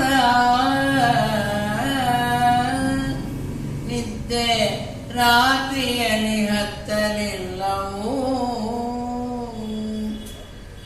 ಇನಿಯನ ಆನಂದ ನೋಡಿ ಬಂದುದಿಲ್ಲವೋ ನಿದ್ದೆ ಇಬ್ಬರಿಗೂ. ಮನದಲ್ಲಿ ತಂದೆ ಗುರುವರ ನಾಳೆ ಮನೆಗೆ ಬಂದಾಗ ಅವರನ್ನು ನಿಂದು ಬಾಗಿಲೊಳೆಂತು ಸ್ವಾಗತಿಪುದೋ ಎಂದೆನು ಬಹುಪರಿಯೇ ತರ್ಕಿಸಿದರು ಯಮನ್ ರಾಗದಲ್ಲಿ. ಮನೆಗೆ ಹೋದ ವಿಷ್ಣುದತ್ತ ಬ್ರಾಹ್ಮಣ. ಏನ್ ಕೇಳಿದ್ರಿ ವರ? ಸಿಕ್ಕಿದ್ರ ದತ್ತಾತ್ರೇಯರು? ಸಿಕ್ಕಿದ್ರು ಕಡೆ. ಕೇಳಿದೆ, ನಾಳೆ ನಮ್ ತಂದೆ ಶ್ರಾದ್ದ ಕಾರ್ಯ ಇದೆಯಲ್ಲ, ಅವ್ರನ್ನ ಆಹ್ವಾನಿಸಿದ್ದೀನಿ, ನಾಳೆ ತಿಥಿ ಕರೆದ್ರ, ಅದೇ ನಾ ವರ ಕೇಳಿದ್ದೀನಿ. ಹೌದು ಕಣೆ. ಆಯ್ತು ಬಿಡಿ, ಪತಿಯೇ ಪರಮದೈವ, ನೀವ್ ಏನ್ ಹೇಳ್ತೀರೋ ಅದನ್ನೇ ಮಾಡ್ಬೇಕು ನಾನು. ಆಯ್ತು, ಏನ್ ಮಾಡೋದೀಗ? ಏನ್ರಿ ಮಾಡೋದು? ಗುರುಗಳು ಬರ್ತಾ ಇದಾರೆ ನಾಳೆ ಮನೆಗೆ ಶ್ರಾದ್ದ ಕಾರ್ಯಕ್ಕೆ. ಏನ್ ಮಾಡದ್ರಿ? ಏನ್ ಸಾಮಾನ್ ತರದ್ರಿ? ಮನೆ ಹೇಗ್ ಶುಚಿಯಾಗಿಡದ್ರಿ? ಯಾವ ರೀತಿ ಸ್ವಾಗತವನ್ನ ಕೊಡ್ಬೇಕ್ರಿ? ಇಬ್ರೂ ನಿದ್ದೆ ಮಾಡ್ಲಿಲ್ವಂತೆ. ರಾತ್ರಿ ಎಲ್ಲಾ ಚರ್ಚೆ, ಏನ್ ಸಾಮಾನ್ ತರೋಣ, ಹೇಗ್ ಮಾಡೋಣ, ಯಾವ್ದು ಅವ್ರಿಗೆ ಒಂಚೂರಲ್ಲಿ ಶಬ್ದ ಆದ್ರೆ, ಅಲ್ಲಿ ಏನೋ ಹೊರಗಡೆ ಬಾಗಿಲು ಶಬ್ದ ಆದ್ರೆ ಗುರುಗಳು ಬಂದ್ಬಿಟ್ರೇನೋ ಕಣೆ, ಬೆಳಗಾಗೋಯ್ತೇನೋ. ಇಲ್ಲ ರೀ, ಮಲ್ಕೊಳ್ಳಿ, ಇಲ್ಲ ಮಲ್ಗಕ್ ಆಗ್ತಾ ಇಲ್ಲ ಕಣೆ, ಶ್ರಾದ್ದ ಕರೆದು ಬಿಟ್ಟಿದೀನಿ, ಬರ್ಲಿ ಅವ್ರು ಸಾಕು ಅಂತ ಹೇಳಿ ಭಯದಿಂದ ರೀ ರಾತ್ರಿನೇ ಅಡಿಗೆ ಶುರು ಮಾಡ್ಕೊಂಡ್ಬಿಡ್ತೀನಿ. ಒಂದು 12 ಗಂಟೆ ಮೀರ್ತಿದ್ದಾಗಲೇ ನಾನು ತಿಥಿ ಅಡಿಗೆ ಪ್ರಾರಂಭ ಮಾಡ್ಬಿಡ್ತೀನಿ. ಗುರುಗಳು ಬರ್ತಾ ಇದ್ದಾರ್ರಿ, ಕಜ್ಜಾಯ ಮಾಡ್ಬೇಕು, ರವೆ ಉಂಡೆ ಮಾಡ್ಬೇಕು, ವಡೆ ಮಾಡ್ಬೇಕು, ಉದ್ನೊಡೆ ಮಾಡ್ಬೇಕು, ಎಷ್ಟು ಭಕ್ಷ್ಯಗಳು ರೀ. ಅದ್ರೊಳಗ ಗುರುಗಳು ಬರ್ತಾ ಇದ್ದಾರೆ ಅಂದ್ರೆ ತಿಥಿ ಅಡಿಗೆ ಅದ್ಭುತವಾಗಿರ್ಬೇಕು, ನಾನು ಅಡಿಗೆ ಮಾಡ್ಬಿಡ್ತೀನಪ್ಪ ಅಂತ ಹೇಳಿ ಏನಿಬ್ರು ಕಾಯ್ಕೊಂಡು ಕೂತಿಯಾರೆ. ಅವ್ರಿಬ್ರು ಚರ್ಚೆನಲ್ಲಿ ಬೆಳಗ್ಗೆ ಆಗುತ್ತಂತೆ, ಕೋಳಿಯೂ ಕೂಗ್ಬಿಡ್ತಂತೆ. ಆಗ ಇಬ್ರು ದಡನೆ ಎದ್ದು ಭಕ್ಷ್ಯ ಭೋಜ್ಯಗಳನ್ನೆಲ್ಲ ಮಾಡಿಟ್ಟಿದ್ದಾರೆ. ಎಲ್ಲಾ ರೀತಿಯ ಮನೆಯನ್ನ ಶುಚಿತ್ವವನ್ನ ಮಾಡಿ ಆನಂದದಿಂದ ಗುರುವರಿಯರನ್ನ ಸ್ವಾಗತಿಸಬೇಕು ಅಂತ ಬಾಗ್ಲಲ್ಲೇ ನಿಂತಿದ್ದಾರೆ. ಅಂತೂ ಇಂತೂ ಮಾರನೇ ದಿವಸ ಆ ಮಧ್ಯಾಹ್ನದ ಸಮಯ ಹತ್ರ ಬಂತು. ಗುರುಗಳು ಬಂದ್ರೆ ಬಂತು ಗುರುಗಳ ಬರವನೋ ಈವರು ನಿರೀಕ್ಷಿಸಿದೆ,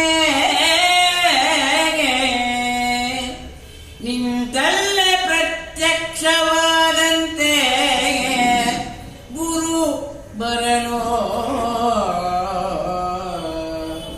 ಸಂತಸದಿ ದಂಪತಿಗಳಿರುವರೋ ಗುರುವರರ ಸಂಭ್ರಮದಿ ಸ್ವಾಗತಿಸುತ್ತ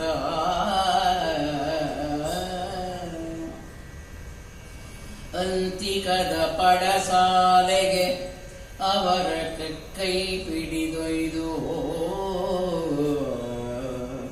ಕುಂತಿರಿಸಿ ಮಣಿಯೊಳಗೆ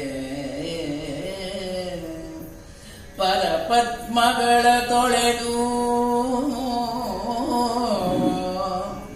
ಚಿಂತಿತಾರ್ಥವನೀವಾಗ ಗುರುಪಾದ ತೀರ್ಥಮಂ ಈರ್ವರು ಪ್ರಾಶಿಸಿದರು ಷಣ್ಮುಖ ಪ್ರಿಯರಾಗದಲೇ. ಶಿಸ್ತಿನ ಸಿಪಾಯಿಯಂತೆ ಅವನಿಗೆ ಕೊಟ್ಟಂತಹ ಮಾತಿಗೆ ತಪ್ಪದೆ ಗುರುಗಳು ಪ್ರತ್ಯಕ್ಷರಾಗಿ ಬಂದಿದ್ದಾರಂತೆ.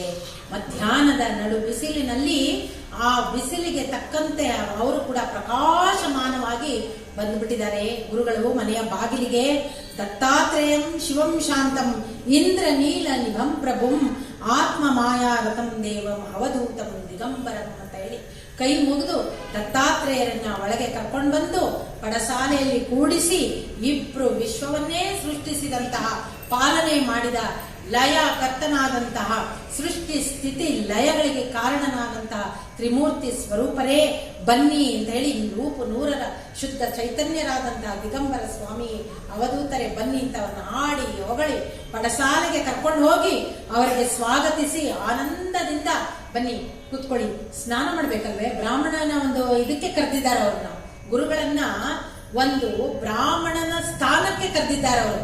ತಿಥಿಗೆ ಬೇಕಾದ್ದು ಬ್ರಾಹ್ಮಣರು ನಮ್ಮ ಧ್ಯಾನದ ವೇಳೆಗೆ. ಆ ರೀತಿ ಬಂದಂತ ಅವರಿಗೆ ನೀವು ಸ್ನಾನವನ್ನ ಮಾಡ್ಬೋದು, ಇನ್ನು ನೀವು ಸಿದ್ಧತೆಯನ್ನ ಮಾಡ್ಕೋಬಹುದು, ಶ್ರಾದ್ದ ಕಾರ್ಯವನ್ನ ನಾವು ಮುಂದುವರ್ಸೋಣ ಅಂತ ಹೇಳಿದಾಗ ಗುರುಗಳಿಗೆ ಸ್ವಲ್ಪ ಹಾಸ್ಯ ಮಾಡ್ಬೇಕು ಅನ್ಸುತ್ತೆ. ಆಯ್ತು, ಒಬ್ಬ ಬ್ರಾಹ್ಮಣನನ್ನ ಕರೆದ್ರೆ ಶ್ರಾದ್ದ ಆಗುತ್ತೆ? ಶ್ರಾದ್ದಕ್ಕೆ ಬೇಕಾದವ್ರು ಯಾರು? ಮತ್ತೊಬ್ಬ ಬ್ರಾಹ್ಮಣ ಬೇಕು. ಎಲ್ಲಿ ಅವನು ಅಂದಾಗ ನಾವು ಮರ್ತೇ ಬಿಟ್ಟಿದ್ದೀವಲ್ಲ.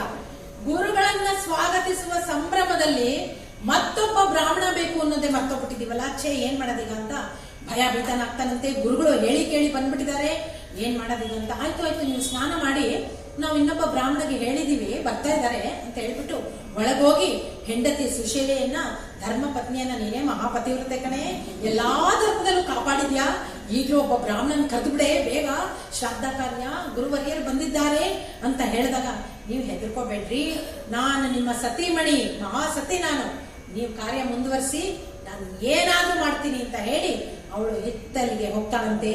ಏನ್ ಮಾಡ್ಬೇಕು ಚಡಪಡಿಸ್ತಾ ಇದ್ದಾಳೆ, ಏನು ಮಾಡಕ್ ಆಗ್ತಾ ಇಲ್ಲ, ಯಾರು ಸಿಗ್ತಾ ಇಲ್ಲ. ಫೋನ್ ಮಾಡಕ್ ಆಗಿನ ಕಾಲದಲ್ಲಿ ಫೋನ್ ಇರ್ಲಿಲ್ಲ, ಮೊಬೈಲ್ ಇರ್ಲಿಲ್ಲ.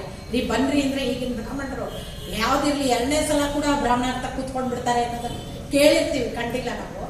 ಆ ರೀತಿ ಇರುವಂತಹ ಕಾಲದಲ್ಲಿ ಯಾವ್ದೂ ಇರ್ಲಿಲ್ಲ. ನೋಡ್ತಾಳೆ ಸುತ್ತಮುತ್ತಲ, ಅವಳ ಕಣ್ಣಿಗೆ ಕಾಣೋದು ಸೂರ್ಯ. ದಿನಮಣಿಯ ಕಂಡು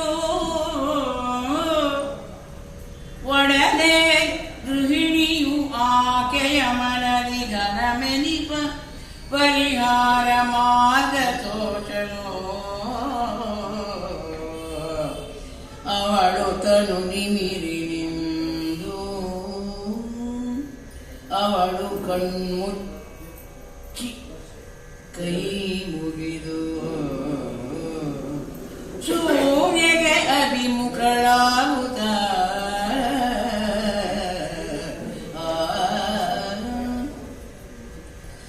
ಘನತೇಜ ಗ್ರಹಪತಿಯೇ ಲೋಕನೇತನು ಎಣಿಪ ನಿನಗೆ ಅರಿಯದ ಮುನಿದೆ ಸತ್ಯ ಸಂಕಲ್ಪ ನೀ ವಿನುತನ ದತ್ತ ಗುರು ಸಮರ ಸಹರೋದನಕ್ಕೆ ಕಾಯುತ್ತೀ ನಾನು ಎಂದಳ ಗೃಹಿಣಿ ಬಿಲಹರಿಯಲೇ. ಸವಿತೃ ಮಂಡಲದ ಮಧ್ಯವರ್ತಿ ಆದಂತಹ ದಿನಮಣಿ, ಭಾಸ್ಕರ, ರವಿ, ಸೂರ್ಯ ಅಂತ ಹೇಳಿ ನಾವು ಆ ತೇಜಸ್ಸಿನಿಂದ ಇರುವಂತಹ ಸೂರ್ಯನನ್ನ ಏನು ಹೇಳ್ತೀವಿ, ಇಲ್ಲಿ ಬಹಳ ಜಾಣೆಯಾದಂತಹ, ಚಾಣಾಕ್ಷೆಯಾದಂತಹ, ಧರ್ಮ ಪತ್ನಿಯಾದಂತಹ, ಮಹಾಪತಿವ್ರತೆಯಾದಂತಹ ಸುಶೀಲ ಏನ್ ಮಾಡ್ತಾಳೆ, ಹೆಣ್ಣಿಗೆ ನೋಡಿ ಅದಕ್ಕೆ ಹೇಳ್ತಾರೆ, ಹೆಣ್ಣಿಗೆ ಗಂಡಿಗಿಂತ 2ರಷ್ಟು ಹಸಿವಂತೆ, 4ರಷ್ಟು ತಿಳುವಳಿಕೆಯಂತೆ, 8ರಷ್ಟು ಆಸೆ ಅಂತೆ ಹೆಣ್ಣಿಗೆ. ಆ ರೀತಿ ಇರುವಂತಹ ಹೆಣ್ಣು ಇಲ್ಲಿ ತನ್ನ ಚಮತ್ಕಾರವನ್ನ ತೋರಿಸೇ ಬಿಟ್ಲು.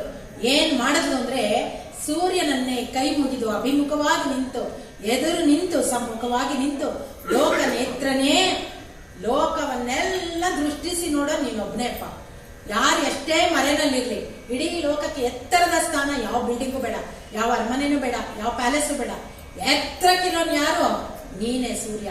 ನಿನ್ಗೆಲ್ಲರೂ ಕಾಣಿಸ್ತಾನೆ, ನಾನು ಕಾಣಿಸ್ತಾ ಇದ್ದೀನಿ. ನಾನು ಮಹಾಪತಿವ್ರತೆ, ನಮ್ಮನೇಲಿ ಈ ತರ ಕಷ್ಟ ಬಂದ್ಬಿಟ್ಟಿದೆ. ನೀವು ಒಬ್ಬ ಬ್ರಾಹ್ಮಣನಾಗಿ ನೀನು ದತ್ತಾತ್ರೇಯರೇ ಬಂದ್ಬಿಟ್ಟಿದ್ದಾರೆ, ಅವರ ಜೊತೆ ಸಹಪಂಕ್ತಿ ಭೋಜನಕ್ಕೆ ನೀ ಬರ್ಬೇಕು. ನೀನು ಶ್ರಾದ್ದ ಕಾರ್ಯದಲ್ಲಿ ವಿಷ್ಣು ಪಂಕ್ತಿ ಅಂತ ಇರುತ್ತೆ, ಶ್ರಾದ್ದದಲ್ಲಿ ಸಹಪಂಕ್ತಿ, ಆ ಸ್ಥಾನದಲ್ಲಿ ಕುತ್ಕೋಬೇಕಪ್ಪ. ಗುರು ದತ್ತಾತ್ರೇಯರ ಜೊತೆ ಬರ್ಲಿಲ್ಲ ಅಂದ್ರೆ ನೋಡು, ದತ್ತಾತ್ರೇಯ ತ್ರಿಮೂರ್ತಿಗಳು, ಅವ್ರ ಜೊತೆ ಬರಲ್ವಾ ನೀನು? ಬಂದ್ಬಿಡಪ್ಪ ಅಂತ ಹೇಳಿ ದಿನಮಣಿಯನ್ನ ಪ್ರಾರ್ಥನೆ ಮಾಡಿದಾಗ ಅವನು ನೋಡ್ತಾನೆ, ಸೂರ್ಯ ಭಾರಿ ಕಿಲಾಡಿದಾಳೆ ಹೆಂಗ್ಸು, ನನ್ನನ್ನೇ ಯಾವ ರೀತಿ ಕಟ್ಟಾಕ್ಬಿಟ್ಲು ನೋಡು, ತ್ರಿಮೂರ್ತಿಗಳು ಬರ್ತಾರೆ ಬಾ ಅಂತ ಹೇಳ್ಬಿಟ್ಲಲ್ಲ ಇವಳು ಅಂತ ಹೇಳ್ತಾರೆ. ಶ್ರಾದ್ದ ಭೋಜನ ಅನ್ನೋದು ಆ ಶ್ರಾದ್ದಕ್ಕೆ ಕರೆಯುವಂತ ಬ್ರಾಹ್ಮಣರಿಗೆ ಬಹಳ ಒಂದು ಶ್ರದ್ಧೆ, ಆಸಕ್ತಿ, ಕೆಲವು ನಿಯಮಗಳಿರುತ್ತಂತೆ. ಶ್ರಾದ್ದ ಕರ್ಮದಲ್ಲಿ ಅವರಿಗೆ ಭೋಜನ ಬಡಿಸುವಾಗ ಯಾರು ಮಾತಾಡಬಾರ್ದು, ಮತ್ತೆ ಹೇಗಿದೆ ಅಡಿಗೆ ಅನ್ನೋದು ಚರ್ಚೆ ಮಾಡಬಾರ್ದು, ಈ ರೀತಿ ಅನಗತ್ಯ ಮಾತು ಯಾವುದೂ ಇರಬಾರ್ದು. ಸೂರ್ಯ ಪಾಪ ಇಡೀ ಜಗತ್ತನ್ನ ಆಳ್ಬೇಕು, ಅವನು ಬಂದು ಇಲ್ಲಿ ಕೂತ್ಕೋಬೇಕು ಮೌನವಾಗಿ. ಈಗ ಎಂತ ಪರಿಸ್ಥಿತಿ ಆಗಿದೆ. ಮತ್ತೆ ಕುತಪ ಕಾಲದಲ್ಲಿ, ಅದು ಮಧ್ಯಾಹ್ನದ ನಡು ಬಿಸಿಲಿನಲ್ಲಿ ದಹಿಸುವಂತ ಸೂರ್ಯ ಅಲ್ಲಿ ಇರ್ಬೇಕು, ಜಗತ್ತಿಗೆ ಅವನು ಬೆಳಕನ್ನ ಕೊಡ್ಬೇಕು. ಇಲ್ಲಿ ಶ್ರಾದ್ದ ಕರ್ಮವನ್ನ ಮಾಡೋದು ಕುತಪ ಕಾಲದಲ್ಲಿ. ಕುತಪ ಕಾಲ ಅಂದ್ರೆ ಶ್ರಾದ್ದ ಕರ್ಮಕ್ಕೆ ಪ್ರಶಸ್ತವಾದಂತಹ ಆ ಒಂದು ವಿಶೇಷ ಕಾಲ ಅಂತ ಹೇಳ್ತಾರೆ. ಪಿತೃಗಳು ಸೂಕ್ಷ್ಮ ರೂಪದಲ್ಲಿ ಆ ಕಾಲದಲ್ಲಿ ಬರ್ತಾರಂತೆ. ದೇವತೆಗಳು ಬೆಳಗಿನ ಜಾವ ಬರ್ತಾರೆ, ಬ್ರಾಹ್ಮಿ ಮುಹೂರ್ತದಲ್ಲಿ. ಅದಕ್ಕೆ ಮನೆಯ ಗೃಹ ಪ್ರವೇಶ ಆದ್ರೆ ರಾತ್ರಿ ಹೊತ್ತು ರಾಕ್ಷೋಭ ಯಜ್ಞ ಅಂತ ಮಾಡಿ, ರಾತ್ರಿ ರಾಕ್ಷಸರಿಗೆ ಬಲಿ ಕೊಡುವಂತಹದ್ದು, ಭೂತ ಪ್ರೇತ ಗಣಗಳಿಗೆ ನಾವು ಅನ್ನವನ್ನ ಇದು ಮಾಡ್ತೀವಿ, ಅವರಿಗೆ ಸಂತರ್ಪಣೆಯನ್ನ ಮಾಡ್ತೀವಿ, ಅನ್ನ ತರ್ಪಣವನ್ನ ಕೊಡ್ತೀವಿ, ಆ ರೀತಿ ಮಾಡ್ತೀವಿ. ಆದರೆ ಈ ಒಂದು ಶ್ರಾದ್ದ ಕರ್ಮದಲ್ಲಿ ಮಧ್ಯಾಹ್ನಕ್ಕೆ ಬರುವಂತಹವರು, ಇವರು ವಸುರೂಪದಲ್ಲಿ ಬರುವಂತಹವರು ಸೂಕ್ಷ್ಮ ರೂಪದಲ್ಲಿ ಬರ್ತಾರಂತೆ. ಆವಾಗ ಅವ್ರಿಗೆ ತುಂಬಾ ಬೇಗ ಮನಸ್ಸು ಪ್ರಶಾಂತವಾಗಿರುತ್ತೆ ಅಂತ ಹೇಳ್ತಾರೆ. ಈ ರೀತಿ ನಡು ಮಧ್ಯಾಹ್ನದ ಬಿಸಿಲಿಗೆ ಬರ್ಬೇಕಲ್ಲ ಅಂತ ಹೇಳಿ ಸೂರ್ಯ, ಆಯ್ತು ಬಿಡು, ಇನ್ನು ಗುರು ದತ್ತಾತ್ರೇಯರೇ ಬಂದಿದ್ದಾರೆ ಅಂದ್ರೆ ನಾ ಬರ್ದೇ ಇರಕ್ಕಾಗತ್ತ, ಬರ್ತೀನಿ ನಡಿ ಇಂದಾಗ, ಹಬ್ಬ ಗೆದ್ದೆಪ್ಪ ನಾನು ಅಂತ ಹೇಳಿ ನೀವು ತಯಾರು ಮಾಡ್ಕೊಳ್ರಿ, ಸೂರ್ಯನು ಬರ್ತಾ ಇದ್ದಾನೆ, ಈಗ ನಮ್ಮ ಶ್ರಾದ್ದ ಕಾರ್ಯ ಮುಂದುವರಿಸಬೇಕು ಅಂದಾಗ ಗುರು ದತ್ತಾತ್ರೇಯರಿಗೆ ಆಶ್ಚರ್ಯ ಆಗುತ್ತೆ. ಬಹಳ ಕಿಲಾಡಿ ಇದ್ದಾಳೆ, ಮಾನವರು ಇಷ್ಟೊಂದು ಕಿಲಾಡಿನ ಮಾಡ್ತೀನಿ, ಇನ್ನೊಂದು ಮಾತು ಹೇಳ್ತೀನಿ ಅವಳಿಗೆ, ಹೆದರು ನಡ್ಗೋಗ್ಬೇಕು ಅಂತ ಹೇಳಿ ದತ್ತಾತ್ರೇಯರು ಸ್ವಲ್ಪ ಹಾಸ್ಯವನ್ನ ಮಾಡ್ತಾರಂತೆ. ಏನ್ ಹೇಳ್ತಾರೆ ಅಂತ ಹೇಳಿದ್ರೆ, ನೀನು ನೋಡಿದೊಡನೆ ಅವಳು ತ್ರೇತಾಗ್ನಿ ಕುಂಡವನು ನೋಡಿದೊಡನೆ ನೂಡುತ್ತ ಚಿಂತೆಯನು ಅಗ್ನಿದೇವನ ಮುಂದೆ ಜೋಡಿಸುತ್ತ ಕೈ ಎತ್ತಿ ನಿಂದು ಅವಳು ಭಕ್ತಿಯಿಂ ಕಣ್ಗಳನ್ನು ಮುಚ್ಚಿಕೊಂಡು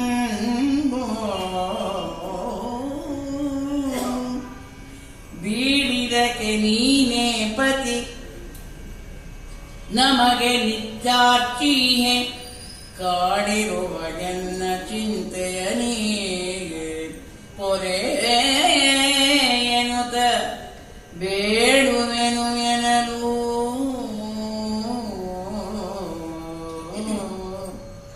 ಒಡನೆ ಕುಂಡಲಿಂ ಸಪ್ತಾಚಿ ಹೊರ ಬಂದ ದ್ವಿಜವೇಶನಿಂ ರಾಗನಾಯಕಿ. ದತ್ತಾತ್ರೇಯರು ಹೇಳಿದ್ರು, ಆಯ್ತು ನಾನೇನೋ ಸ್ನಾನ ಮಾಡಿ ತಯಾರಾದೆ, ಮತ್ತೊಬ್ಬ ಸೂರ್ಯನನ್ನ ಕರ್ಕೊಂಡ್ಬಂದಿದ್ಯಾ ವಿಷ್ಣು ಸ್ಥಾನಕ್ಕೆ, ಆಯ್ತು. ಆದ್ರೆ ಶ್ರಾದ್ದ ಕರ್ಮದಲ್ಲಿ ಬ್ರಾಹ್ಮಣನಾಗಿ ನಿನ್ಗೆ ಗೊತ್ತಿಲ್ವಪ್ಪ, 3 ಜನ ಬ್ರಾಹ್ಮಣರು ಬೇಕು ಅಲ್ವೇ? ಶ್ರಾದ್ದ ಕರ್ಮದಲ್ಲಿ 3 ಜನ ಬೇಕು. ಒಬ್ರು ವಿಶ್ವದೇವರ ಸ್ಥಾನವನ್ನ ಅಲಂಕರಿಸ್ತಾರೆ, ಮತ್ತೊಬ್ಬರು ಪಿತೃವರ್ಗದ ಪ್ರತಿನಿಧಿಯಾಗಿ ಬರ್ತಾರೆ, ತಂದೆಯ ಒಂದು ಸ್ಥಾನದ ಮುತ್ತಾತನ ಸ್ಥಾನದಲ್ಲಿ. ಇನ್ನೊಬ್ಬ ಪಿತಾಮಹ ಪ್ರಪಿತಾಮಹನಾಗಿ ಬರ್ತಾರೆ. ಈ ರೀತಿ ಸಂಪ್ರದಾಯ ಇದೆ. ನೀವಿಬ್ರು ಕರ್ಕೊಂಡ್ಬಂದು ಶ್ರಾದ್ದ ಮಾಡೋದ್ರಾಗಲ್ಲಪ್ಪ, ಇನ್ನೊಬ್ಬನ ನೀವು ಬೇಕೇ ಬೇಕು ಅಂದಾಗ ಮತ್ತೆ ಪಿಕ್ಲಾಟ ಆಯ್ತು ಇವ್ರಿಗೆ. ಏನಿದು, ನಮ್ಗೆ ನಾವು ಏನ್ ಅನ್ಕೊಂಡಿದ್ವಿ ಏನಾಗ್ತಾ ಇದೆ ಅಂತ ಹೇಳಿ ಇವರಿಗೆ ನಾವು ಈ 3 ಜನ ಕರ್ತೀವಲ್ಲ, ಅವರಿಗೆ ನಾವು ಅನ್ನ ಸಂತರ್ಪಣೆಯನ್ನ ಮಾಡಿ ದಕ್ಷಿಣೆಯನ್ನ ಕೊಟ್ಟು ವಸ್ತ್ರವನ್ನ ಕೊಟ್ರೆ ಅದು ನೇರವಾಗಿ ಪಿತೃಗಳಿಗೆ ತಲುಪುತ್ತೆ ಅನ್ನುವಂತಹ ನಂಬಿಕೆ, ಸಂಪ್ರದಾಯ, ವಿಶ್ವಾಸ ನಮ್ಮ ಒಂದು ಇದರಲ್ಲಿ ಬಂದಿರುವಂತಹದ್ದು ಅಂತ ಹೇಳ್ತಾರೆ. ಈ ರೀತಿ ನೋಡ್ತಾಳೆ. ನೋಡಿದ ತಕ್ಷಣನೇ ಅವಳಿಗೆ ತೋಚಲ್ಲ. ಆಯ್ತು ಮಾಡಿ, ನಾನು ಕರ್ಕೊಂಡು ಬರ್ತೀನಿ ಇನ್ನೊಬ್ಬನ ಅಂತ ಧೈರ್ಯವಾಗಿ ಹೇಳ್ಬಿಡ್ತಾಳೆ. ಆಗ ಎಲ್ಲ ತಯಾರು ಮಾಡ್ತಾ ಇದ್ದಾರೆ. ನೋಡ್ತಾಳೆ, ಸುತ್ತಮುತ್ತಲು ಏನೂ ಕಾಣಲ್ಲ, ಸೂರ್ಯನೂ ಆಗೋಗಿದೆ, ಇನ್ನೇನು ಚಂದ್ರ ಏನು ಬರಲ್ಲ. ಚಂದ್ರ ಬರೋದು ರಾತ್ರಿ. ಶ್ರಾದ್ದ ಕರ್ಮ ಹಿಂಗ್ ಮಾಡ್ಲೇಬೇಕು. ತಕ್ಷಣವೇ ಅಲ್ಲೇ ಕಾಣ್ತಿರುವಂತಹ ಯಜ್ಞ, ಯಜುರ್ವೇದದವರು ಇರ್ಬೇಕು ಬ್ರಾಹ್ಮಣ ಬಹುಶಃ. ಶ್ರಾದ್ದ ಕರ್ಮದಲ್ಲಿ ಯಜುರ್ವೇದದವರು ಹವಿಸ್ಸನ್ನ ಕೊಡು ಈ ಒಂದು ಅಗ್ನಿ ಕಾರ್ಯವನ್ನ ಮಾಡ್ತಾರೆ. ಆ ರೀತಿ ಯಜ್ಞ ಕುಂಡವನ್ನ ನೋಡ್ತಾಳಂತೆ. ಅಲ್ಲಿ ದೇವತೆಗಳಿಗೆ ಹವಿಸ್ಸನ್ನ ತಲುಪಿಸುವಂತಹ ಸೇತುವೆಯಾದಂತಹ ಯಜ್ಞಕ್ಕೂ ಮತ್ತೆ ದೇವತೆಗಳಿಗೂ ಸೇತುವೆಯಾದಂತಹ ಅಗ್ನಿ ದೇವನನ್ನ ನೋಡ್ತಾಳಂತೆ. ಆ ಉಪನಿಷತ್ತುಗಳಲ್ಲಿ ಬರುವಂತಹ ವೈಶ್ವಾನರನನ್ನ, ಸಮಸ್ತ ವಿಶ್ವವನ್ನ ವ್ಯಾಪಿಸಿರುವಂತಹ ಬ್ರಹ್ಮ ಸ್ವರೂಪದಲ್ಲಿರುವಂತಹ ಆ ಅಗ್ನಿದೇವನನ್ನ ಪಿತೃಗಳ ಕಾರ್ಯಕ್ಕೆ, ಶ್ರಾದ್ದ ಕಾರ್ಯಕ್ಕೆ ಕರಿತಾ ಇದ್ದಾಳಂತೆ. ಬನ್ನಿ ಅಗ್ನಿದೇವ, ನೋಡಿ ಸೂರ್ಯನೇ ಬಂದ್ಬಿಟ್ಟಿದ್ದಾನೆ, ಮತ್ತೆ ಗುರುಗಳೇ ಬಂದ್ಬಿಟ್ಟಿದ್ದಾರೆ, ನೀವು ಬರ್ದಿದ್ರೆ ಚೆನ್ನಾಗಿರುತ್ತಾ? ದೇವಾನ ಮುಖಂ ಅಗ್ನಿ ಅಂತ ಹೇಳಿ ದೇವತೆಗಳು ಸ್ತುತಿ ಮಾಡ್ತಾರೆ ನಿಮ್ಮನ್ನ. ಎಲ್ಲರಿಗಿಂತ ಬಲಿಷ್ಠರಾದವರು ನೀವು, ಬಹಳ ದೊಡ್ಡ ಸ್ಥಾನದಲ್ಲಿದ್ದೀರಾ ಅಂತ ಹೇಳಿ ಕರ್ತೃ ಮತ್ತು ಪಿತೃಗಳ ಮಧ್ಯೆ ಈ ದಿನ ಬಹಳ ವಿಶೇಷವಾಗಿ ಬರ್ತಾರೆ. ಆಗ ಈ ಕವಿಗಳು ಬಹಳ ಸುಂದರವಾಗಿ ಸಪ್ತಾರ್ಚಿ ಬಂದನು ಅನ್ನುವಂತ ಪದ ಪ್ರಯೋಗವನ್ನ ಮಾಡಿದ್ದಾರೆ. ಇಲ್ಲಿ ಗಮಕ ಶಿರೋರತ್ನರಾದಂತಹ ಒಂದು ದತ್ತಾತ್ರೇಯರ ಸ್ವರೂಪರಾದಂತಹ ಕವಿಗಳು, ಲೇಖಕರು ಏನ್ ಬರೀತಾರೆ ಅಂದ್ರೆ, ಸಪ್ತಾರ್ಚಿ ಹೊರಬಂದ. ಏನು ಸಪ್ತಾರ್ಚಿ ಅಂದ್ರೆ 7 ಜ್ವಾಲೆಯ ನಾಲಿಗೆ ಇರುವಂತಹ ಅಗ್ನಿದೇವ ಬರ್ತಾನಂತೆ. ಅವನಿಗೆ ವಿಶೇಷವಾದ ನಾಮ. ವೇದ ಪುರಾಣಗಳಲ್ಲಿ ಸಪ್ತ ಜಿಹ್ವೆ ಇರುವಂತವನು ಪ್ರಕಾಶಿಸ್ತಾನೆ ಅಂತಾರೆ. ಯಾವುದು ಸಪ್ತ ಜಿಹ್ವೆ ಇರುತ್ತೆ ಆ ಅಗ್ನಿಗೆ? ಶ್ರಾದ್ದ ಕಾರ್ಯದಲ್ಲಿ ಮಾಡುವಂತಹ ಅಗ್ನಿ ಸಪ್ತಾರ್ಚಿ ರೂಪದಲ್ಲಿ ಹೇಗ್ ಬರ್ತಾನೆ ಅಂದ್ರೆ, ಕಾಳಿ ರೂಪದಲ್ಲಿ, ಕರಾಳಿ ರೂಪದಲ್ಲಿ, ಮನೋಜವ ರೂಪದಲ್ಲಿ, ಸುಲೋಹಿತ ರೂಪದಲ್ಲಿ, ಸುಧಾಮ್ರ ವರ್ಣ ರೂಪದಲ್ಲಿ, ಸ್ತುಲಿಂಗಿನಿ ರೂಪದಲ್ಲಿ, ವಿಶ್ವರುಚಿ ಅಥವಾ ವಿಶ್ವರೂಪಿಣಿಯ ರೂಪದಲ್ಲಿ 7 ಜ್ವಾಲೆಗಳ ಮೂಲಕ ಅಗ್ನಿಗೆ ಹವಿಸ್ಸನ್ನ ತಲುಪಿಸುವಂತಹದ್ದು. ಇದು ಆಧ್ಯಾತ್ಮದಲ್ಲಿ ಅಜ್ಞಾನ ದಹಿಸುವ ಜ್ಞಾನಾಗ್ನಿ ಅಂತ ಹೇಳ್ತಾರೆ. ಆ ರೂಪದಲ್ಲಿ ಅಗ್ನಿ ಬರ್ತಾನಂತೆ. ತ್ರೇತಾಗ್ನಿ ಅಲ್ಲೇ ಬಂದು ನಿಂತುಬಿಟ್ಟ, ದರ್ಶನವನ್ನ ಕೊಟ್ಟ. ಅದನ್ನ ನೋಡಿದ ತಕ್ಷಣನೇ ಚಿಂತೆಗಳೇ ಕಳೆದೋಯ್ತು ಆಕೆಗೆ. ಕೈ ಮುಗಿದು ಕರವನ್ನ ಜೋಡಿಸಿದಾಗ ಆ ದತ್ತಾತ್ರೇಯರಿಗೂ ಅನಿಸುತ್ತಂತೆ, ಇನ್ನಿವಳನ್ನ ಪರೀಕ್ಷೆ ಮಾಡಿ ಪ್ರಯೋಜನ ಇಲ್ಲ, ಏನ್ ಮಾಡಿದ್ರು ಕೂಡ ಗೆಲ್ತಾ ಇದ್ದಾಳೆ ಅಂತ ಹೇಳಿ ದ್ವಿಜವೇಶದಲ್ಲಿ ಬಂದಂತಹ ಅಗ್ನಿದೇವನನ್ನ ಸ್ವಾಗತಿಸಿ ಮುಂದುವರಿತಾ ಇದ್ದಾಳಂತೆ. ಎಲ್ಲ ಸೂರ್ಯ, ಅಗ್ನಿ, ದತ್ತಗುರು ಲೀಲೆಯನ್ನ ತೋರಿಸ್ತಾ ಇದ್ದಾರೆ. ತದನಂತರ ಅವರಿಗೆ ಆ ಒಂದು ಎಲ್ಲ ಇವನು ಹೇಳ್ತಾ ಇದ್ದಾನೆ, ಆ ಸುಶೀಲೆ ಸ್ವಾಗತಿಸಿದ್ದಾಳೆ ನಮ್ಮನ್ನ ಅಂತ ಹೇಳಿ, ನಮಸ್ತೆ ಗಾರ್ಧಪತ್ಯಾಯ, ನಮಸ್ತೆ ದಕ್ಷಿಣಾಗ್ನೇಯೇ, ನಮ ಆಹ್ವಾನೀಯಾಯ ಅಂತ ಹೇಳಿ ಸೂರ್ಯದೇವನನ್ನ, ಅಗ್ನಿದೇವನನ್ನ ಸ್ಮರಿಸಿ ಅವರಿಗೆ ತೃಪ್ತಿಯಾಗುವಂತಹ ಭಕ್ತಿ ಕಾರ್ಯಗಳನ್ನ ಮಾಡಿದಾಗ 108 ನಾಮವನ್ನ ಜಪಿಸ್ತಾ ಇದ್ದಾರಂತೆ. ಖಂಡಿತ ನಿನಗೆ ವರವನ್ನ ಕೊಡ್ತೇವೆ, ಶ್ರಾದ್ದ ಕಾರ್ಯವನ್ನ ಬಹಳ ಸುಲಲಿತವಾಗಿ ನೀನ್ ಮಾಡ್ತಾ ಇದ್ಯಾ, ನಾವು ಹೇಳಿದ್ದೆಲ್ಲ ಕೇಳ್ತಾ ಇದ್ಯಾ, ಏನಾದ್ರೂ ಒಂದು ವರವನ್ನ ಕೇಳು ಅಂತ ಮತ್ತೆ ಹೇಳ್ತಾರೆ. ಬಂತಲ್ಲಪ್ಪ ಗ್ರಾಚಾರ, ಶ್ರಾದ್ದ ಕಾರ್ಯ ಮಾಡಿದ್ರು ವರ ಕೇಳುವಂತಾರೆ, ಅನ್ನ ಬಲಿ ಸಮರ್ಪಣೆ ಮಾಡಿದ್ರು ವರ ಕೇಳುವಂತಾರೆ. ಏನ್ ಮಾಡೋದು, ಯಾವ ವರ ಕೇಳೋದು, ಏನ್ ಮಾಡ್ಲಿ ನಾನು ಅಂತ ಹೇಳಿ ವಿಷ್ಣುದತ್ತನಿಗೆ ತೋರಿಸ್ತಾ ಇಲ್ಲ. ಗುರುವೇ ದಯಮಾಡಿ ಹರಸಿರಿ, ಪ್ರತ್ಯುಪಕಾರದ ಮನೋಭಾವ ಇರುವಂತಹ ನಿನಗೆ ಒಂದು ಉಪಕಾರ ನಾವು ಮಾಡಲೇಬೇಕು. ಆ ಉಪಕಾರ ಮಾಡಿದಂತಹ ನಿನಗೆ ನಾವು ಈಗಾಗಲೇ ನಾವು ಬೇಕಾದಷ್ಟು ವರ ಕೊಟ್ಟಿದ್ದೀವಿ, ಈಗ ದೊಡ್ಡ ವರವನ್ನ ಕೊಡ್ತೀವಿ, ಕೇಳ್ಕೋ. ಹೌದಾ, ಏನ್ ಕೇಳದೆ? ಹೆಂಡತಿನ ಕೇಳಕ್ ಬೇಡ, ನಾನೇ ಕೇಳೋಣ, ನಮ್ಗೆ ತೋಚ್ತಾ ಇಲ್ಲ, ಶ್ರದ್ಧಾ ಕರ್ಮ ಮುಗ್ದೋಗಿದೆ, ಎಲ್ಲ ಆಗೋಗಿದೆ, ಏನ್ ಕೇಳಲಿ? ಆ ಬ್ರಹ್ಮ ರಾಕ್ಷಸ ನಿಮ್ಮನ್ನ ತೋರ್ಸಕ್ ಹೇಳ್ದ, ನೀವು ದರ್ಶನ ಕೊಟ್ರೆ ಆ ಬ್ರಹ್ಮ ರಾಕ್ಷಸನಿಗೆ ಏನಾದ್ರೂ ಒಳ್ಳೇದ್ ಮಾಡಿ ನೀವು. ಇದು ಅವನ ನಿಜವಾಗ್ಲೂ ಚಪ್ಪಾಳೆ ತಟ್ಟಬೇಕು. ಅಂತಹ ಮಹನೀಯ ವಿಷ್ಣುದತ್ತ, ಇಂತಹ ದೊಡ್ಡ ಗುರುದತ್ತರು ತಮ್ಮ ಮುಂದೆ ನಿಂತಾಗ 108 ನಾಮ ಜಪವನ್ನ ಮಾಡ್ತಾನಂತೆ. ನೀನ್ ಎಂಥ ಒಂದು ದೊಡ್ಡ ಆಧ್ಯಾತ್ಮ ಸಾಧನೆಯನ್ನು ಮಾಡಿದ್ಯಾ, ಭಕ್ತಾಗ್ರಣಿ ನೀನು ಅಂತ ಹೇಳಿದಾಗ ತನಗೆ ಪ್ರತ್ಯುಪಕಾರ ಮಾಡಿದವನ್ನ ಮರಿಬಾರ್ದು ಅನ್ನೋದಕ್ಕೆ ಬ್ರಹ್ಮ ರಾಕ್ಷಸನಿಗೆ ಒಳ್ಳೇದ್ ಮಾಡು ಅಂತ ಕೇಳ್ತಾನಲ್ಲ. ಇನ್ನೆಂತಹ ಬ್ರಾಹ್ಮಣ, ಇನ್ನೆಂತಹ ರಚನೆ, ಇನ್ನೆಂತಹ ಆ ಕಾಲದಲ್ಲಿ ಇದ್ರು ಅನ್ನೋದು ಗುರುವೇ ನೀನೇ ಭಾಗ್ಯ, ಅವನಿಗೆ ಏನಾದ್ರೂ ಮಾಡು ಪ್ರತ್ಯುಪಕಾರ ಅಂತ ಹೇಳಿದಾಗ ಗುರುಗಳು ನೋಡ್ತಾರಂತೆ. ಅವ್ರಿಗೆ ಆಶ್ಚರ್ಯ ಆಗುತ್ತೆ. ನಿನಗೆ ಈ ಉಪಕಾರ ಬೇಕೇ? ನಿನಗೆ ಈ ಉಪಕಾರಗೈದಿಗ ಆರಕ್ಕದಗೆ ಕಲಮೆನಿಪ ಸದ್ಗತಿಯು ಸಿದ್ಧವಾಗಿಯೇ ಇವುದು ಮನಂ ಹೊಸನು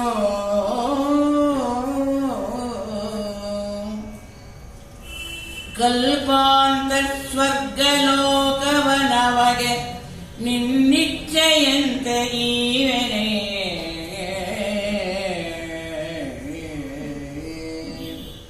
ನಿನಗೆ ಬೇಕಾದುದನು ಕೋರಿಕೊಳ್ಳೆ ಇನ್ನು ಮನದಿ ಸಂಕೋಚವಿರಿಸದೆ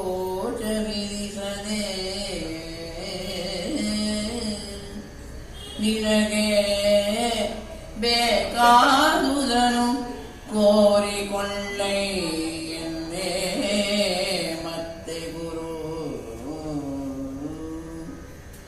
ಮನಕ್ಕೆ ಕೋರಲು ಏನು ತೋಟದೆಯೇ ಚಿಂತೆಯಲಿ ಕಾಂಬೋಧಿಯಲಿ ಮುಳುಗಿದರು ದಂಪತಿಗಳು. ಅಲ್ಲಪ್ಪ, ಏನಾದ್ರೂ ವರ ಕೇಳ್ಕೊ, ಏನಾದ್ರೂ ಬೇಡ್ಕೊ ಅಂತ ನಾನೇ ಬಾಯ್ಬಿಟ್ಟು ಹೇಳ್ತಾ ಇದ್ದೀನಿ. ಯುಗ ಯುಗಾಂತರಕ್ಕೂ ನಿನ್ನ ಹೆಸರು ಶಾಶ್ವತವಾಗುವಂತೆ ನಾನು ನಿನಗೆ ಏನ್ ಕೊಡಕ್ ಬೇಕಾದ್ರೂ ತಯಾರಿದ್ದೀನಿ, ಕೇಳು ಅಂದ್ರೆ ನೀ ಕೇಳ್ತಾ ಇಲ್ವಲ್ಲ. ಬ್ರಹ್ಮ ರಾಕ್ಷಸನಿಗೆ ಉಪಕಾರ ಮಾಡಿದಾನೆ ಅಂತ ಹೇಳ್ತೀಯಲ್ಲ, ಅವನು ಈಗಾಗಲೇ ಈ ಅನ್ನವನ್ನ ಉಂಡು, ನೀನು ಕೊಟ್ಟಂತಹ ಆ ಒಂದು ಅರ್ಪಣೆಯ ಅನ್ನವನ್ನ, ವೈಶ್ವಾನರವನ್ನ ಉಂಡು ಅವನು ಈಗಾಗಲೇ ಅವನು ದೊಡ್ಡ ದಿವ್ಯವಾದಂತಹ ತೇಜಸ್ಸನ್ನ ಪಡೆದು ಬಿಟ್ಟಿದ್ದಾನೆ. ದಿವ್ಯ ಲೋಕಕ್ಕೆ ಅವನ ಪಯಣ ಪ್ರಾರಂಭ ಆಗ್ಬಿಟ್ಟಿದೆ. ಅವನು ಹೋಗಿ ಅಲ್ಲಿ ಸೇರ್ತಾನೆ. ಸಾಮಾನ್ಯ ಅಲ್ಲ ನೀನು ಕೊಟ್ಟಂತ. ಅದಕ್ಕೆ ಹೇಳ್ತಾರೆ, ದೇವರ ಒಂದು ಪ್ರಸಾದ ಅಂತ ನಾವು ತಗೊಂಡಾಗ ಆ ಪ್ರಸಾದ ನಮ್ಮಲ್ಲಿರುವಂತಹ ನಕಾರಾತ್ಮಕತೆ ತೆಗೆದು ಧನಾತ್ಮಕತೆಯನ್ನ ಆವರಿಸ್ಕೊಂಡ್ಬಿಡುತ್ತೆ. ಆ ಪ್ರಸಾದದಲ್ಲಿ ಅಷ್ಟೊಂದು ಶಕ್ತಿ ಇರುತ್ತೆ, ಮಹತ್ವ ಇರುತ್ತೆ ಅನ್ನೋದನ್ನ ನಾವು ಅರ್ಥ ಮಾಡ್ಕೋಬೇಕು ಅಂತ ಹೇಳಿ, ನೀನೇನಾದ್ರು ಕೇಳು ಅಂತ ಹೇಳಿದ್ರೆ ನೀ ಕೇಳ್ತಾ ಇಲ್ವಲ್ಲ ಅಂತ ಹೇಳಿದಾಗ ಸೂರ್ಯ ಅಗ್ನಿ ಇಬ್ರು ಬ್ರಾಹ್ಮಣ ವೇಷದಲ್ಲಿ ಕೂತಿರ್ತಾರೆ.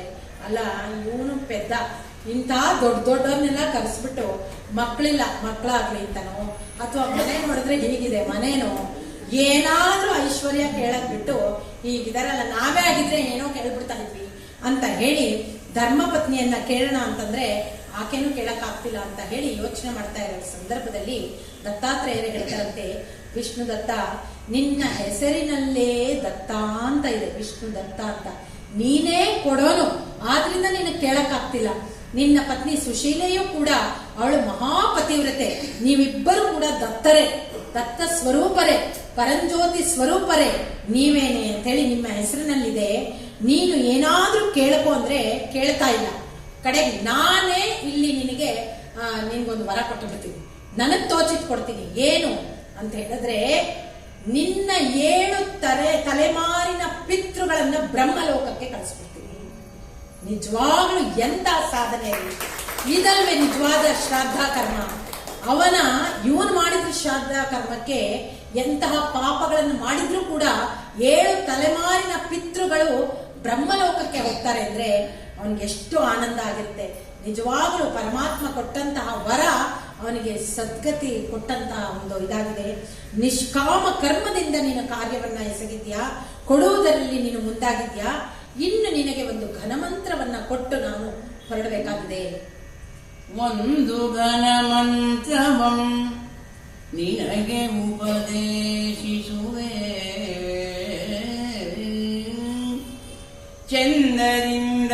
ಅದನ್ನು ಅನುಷ್ಠಾನಗೈದರೆ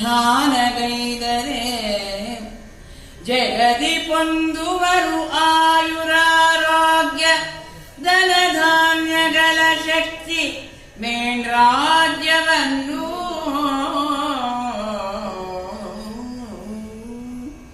ಒಂದೇನು ಎರಡೇನು ಏನು ಬೇಕೆಂದರೆ ಅದು ನಿಂದಲ್ಲೇ ಲಭಿಸುವುದು.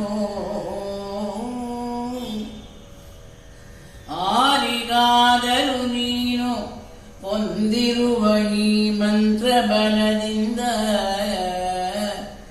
ಇಚ್ಛಿತವ ಕೃಪೆಗೈಯಬಹುದು ಎಂದ ಆನಂದ ಭೈರವಿಯವೇ. ಒಂದು ಘನಮಂತ್ರವನ್ನ ನಿನಗೆ ಕೊಡ್ತೀನಿ. ಭವರೋಗ ಹರನನ್ನ ಭೇಷಜನನ್ನ ಭಜಿಸಿದವರಿಗೆ ಭಯವಿಲ್ಲ ಅಂತ ಹೇಳ್ತಾರೆ. ಆ ರೀತಿ ಒಂದು ಘನಮಂತ್ರವನ್ನ ನಿನಗೆ ಉಪದೇಶ ಮಾಡ್ತೀನಿ. ಚಂದದಿಂದ ಅನುಷ್ಠಾನವನ್ನ ಮಾಡಿಕೊಂಡು ನೀನು ಮುಂದೆ ಸಾಗು. ನಿನ್ನ ಕಾರ್ಯಕಲಾಪಗಳಲ್ಲಿ ತೊಡಗಿಕೊಂಡು ಹೋಗು. ಅದರಿಂದ ನೀನು ಏನೇನ್ ಕೇಳಿಲ್ವೋ, ಏನೇನ್ ಕೇಳಬೇಕಾಗಿತ್ತೋ ಅದನ್ನು ಏನು ಕೇಳಿಲ್ಲ ನೀನು. ಆದ್ದರಿಂದ ಈ ಮಂತ್ರ ನಿನಗೇನಾಗುತ್ತೆ ಅಂದ್ರೆ, ನಿನಗೆ ಏನೇನ್ ಕೊಡಬೇಕಾಗಿತ್ತೋ ಕೇಳಿದ್ರು ಕೂಡ ಸಿಗ್ದಿರ ಅಂತ ಎಲ್ಲ ಆಯುರ ಆರೋಗ್ಯ ಐಶ್ವರ್ಯ ಅಭಿವೃದ್ಧಿ ಸಪ್ತ ಎಲ್ಲಾ ರೀತಿಯ ಒಂದು ಸುಖವನ್ನ, ಜಗತ್ತಿನಲ್ಲಿರುವಂತಹ ಐಶ್ವರ್ಯವನ್ನ, ಸಂಪತ್ತನ್ನ, ಗುಣವನ್ನ, ಕೀರ್ತಿಯನ್ನ, ಯಶಸ್ಸನ್ನ, ಸಾಧನೆಗಳನ್ನ ಎಲ್ಲವನ್ನ ಕೊಡ್ತೇನೆ. ನೀನ್ ಅದನ್ನ ತಗೊಂಡು ಅದನ್ನ ಏನ್ ಮಾಡ್ಬೇಕು ಅಂದ್ರೆ, ನೀನು ಕರಗತ ಮಾಡಿಕೊಂಡು ದೀನರಿಗೆ ದಲಿತರಿಗೆ ನೀನು ಕೂಡ ಉಪದೇಶವನ್ನ ಮಾಡಬೇಕು. ಮಾಡೋದ್ರಿಂದ ಇಡೀ ಜಗತ್ತು ಕೀರ್ತಿವಂತರಾಗಿ ಬಾಳ್ತಾರೆ. ನೀನು ಈ ಮಂತ್ರವನ್ನ ಚೆನ್ನಾಗಿ ಅನುಷ್ಠಾನ ಮಾಡು ಅಂತ ಹೇಳ್ತಾರೆ. ಯಾವ ಮಂತ್ರ? ನೀನು ಮಂತ್ರವನಿದನು ಚೆನ್ನಾಗಿ ಅನುಷ್ಠಿಸುತ್ತ ದೀನ ಸತ್ಪುರುಷರಿಗೆ ಎನ್ನ ಬದಲಿಗೆ ನೀನು ಸಾನುರಾಗದಿ ಕೃಪೆಯ ಮಾಡು ಎಂದು ಗುರುವರನು ವಿಷ್ಣು ದತ್ತಗೆ ಮಂತ್ರಮಂ ತಾನು ವಿಧಿಕ್ರಮದಿಂದ ಉಪದೇಶ ಮಂಗೈದು ಮೌನದಿ ದಂಪತಿಗಳವರ ಶಿರಸಿನ ಮೇಲೆ ಜ್ಞಾನ ನಿಧಿ ತನ್ನೆರಡು ಕೈಯ ನಿರಿಸಿದ ಕ್ಷಣವೇ ಮೈ ಮರೆತರವರಿವರು ಅಮೃತವೇ ವರ್ಷಿಸಿತೋ. ಗುರುಗಳ ದಿವ್ಯ ಉಪದೇಶ ಯಾವತ್ತೂ ನೇರವಾಗಿ ಎಲ್ರಿಗೂ ಕೇಳ ಹಾಗಿರೋದಿಲ್ಲ.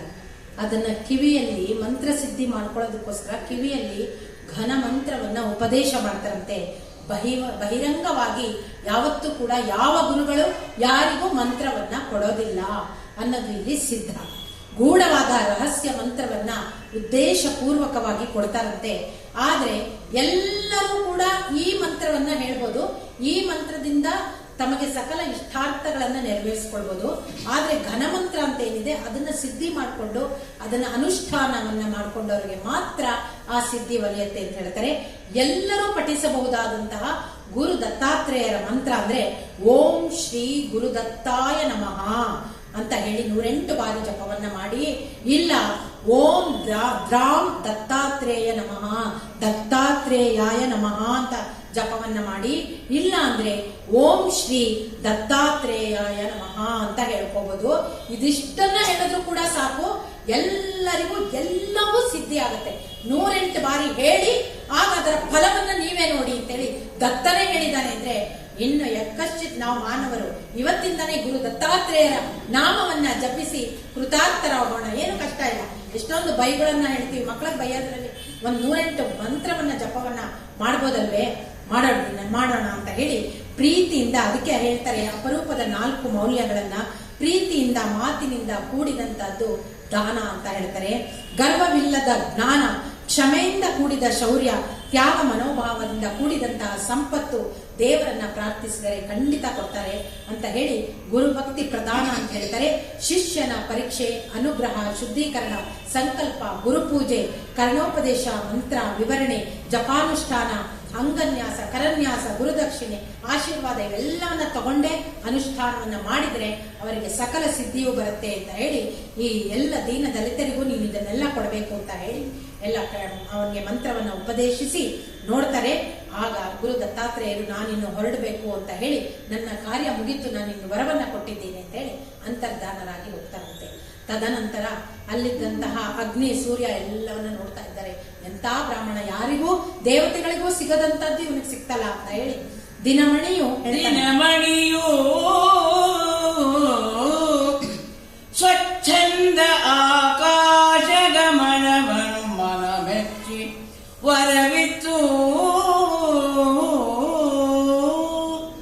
ತನ್ನನ್ನು ನೆನೆದಾಗ ತನು ತೋರೆನೆಂದೆನೋ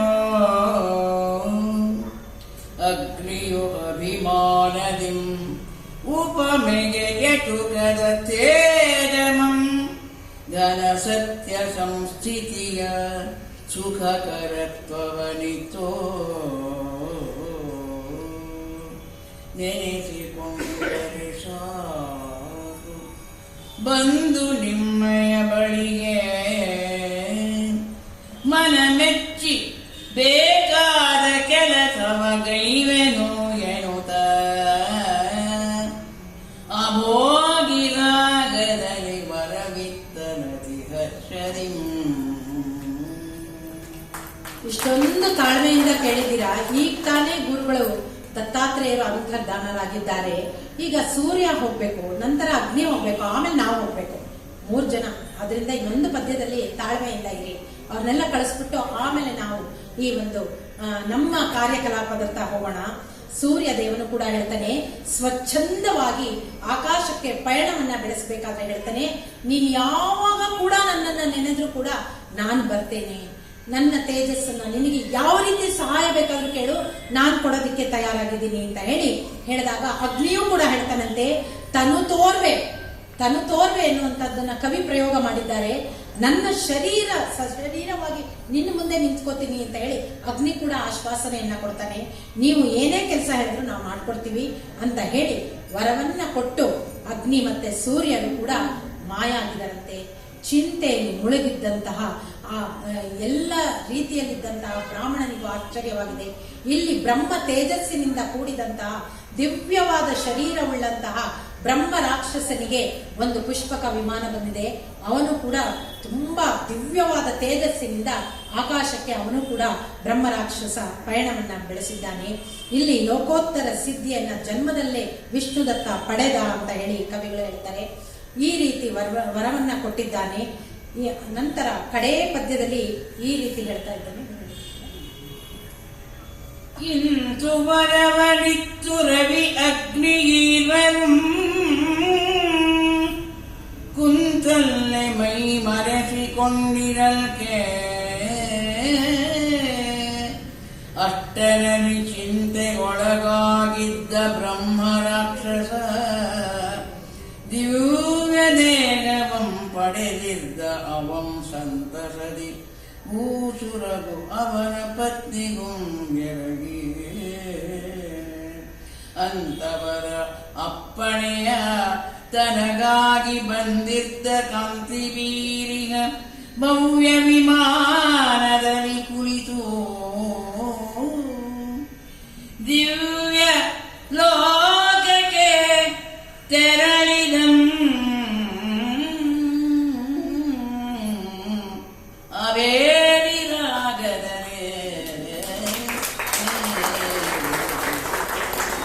ಗುರು ದತ್ತಾತ್ರೇಯರು ಅಂತರ್ಧಾನರಾಗಿದ್ದಾರೆ. ಸೂರ್ಯ ಮೇಲೆ ಹೋಗ್ತಾ ಇದ್ದಾನೆ ತೇಜಸ್ಸಿನಿಂದ, ಹಾಗೆ ಅಗ್ನಿ ಕೂಡ ತನ್ನ ಕಾರ್ಯವನ್ನ ನಿರ್ವಹಿಸಕ್ಕೆ ಹೋಗ್ತಾ ಇದ್ದಾನೆ. ಮತ್ತೆ ಬ್ರಹ್ಮ ರಾಕ್ಷಸ ಕೂಡ ದಿವ್ಯ ಶರೀರವನ್ನ ಹೊಂದಿ ಪುಷ್ಪಕ ವಿಮಾನದಲ್ಲಿ ಎಲ್ಲಿ ಸೇರ್ಬೇಕೋ ಆ ಲೋಕವನ್ನ ಸೇರಿದ್ದಾನೆ. ಇಲ್ಲಿ ಕವಿಗಳು ದಿಶನ ಎಂಬಂತಹ ಸಂಸ್ಕೃತ ಪದವನ್ನ ಉಪಯೋಗಿಸ್ತಾರೆ. ವಿವೇಕ, ಜ್ಞಾನ, ಬುದ್ಧಿ, ಹಾಗೆ ಪ್ರಖರ ರೀತಿಯ ಒಂದು ಮೇಧಾಶಕ್ತಿ, ವಿವೇಕತೆ ಅಂತ ಹೇಳಿ ನಿನ್ನ ಕರ್ಮವನ್ನ ನೀನು ಸ್ವಚ್ಛವಾಗಿ ಮಾಡು.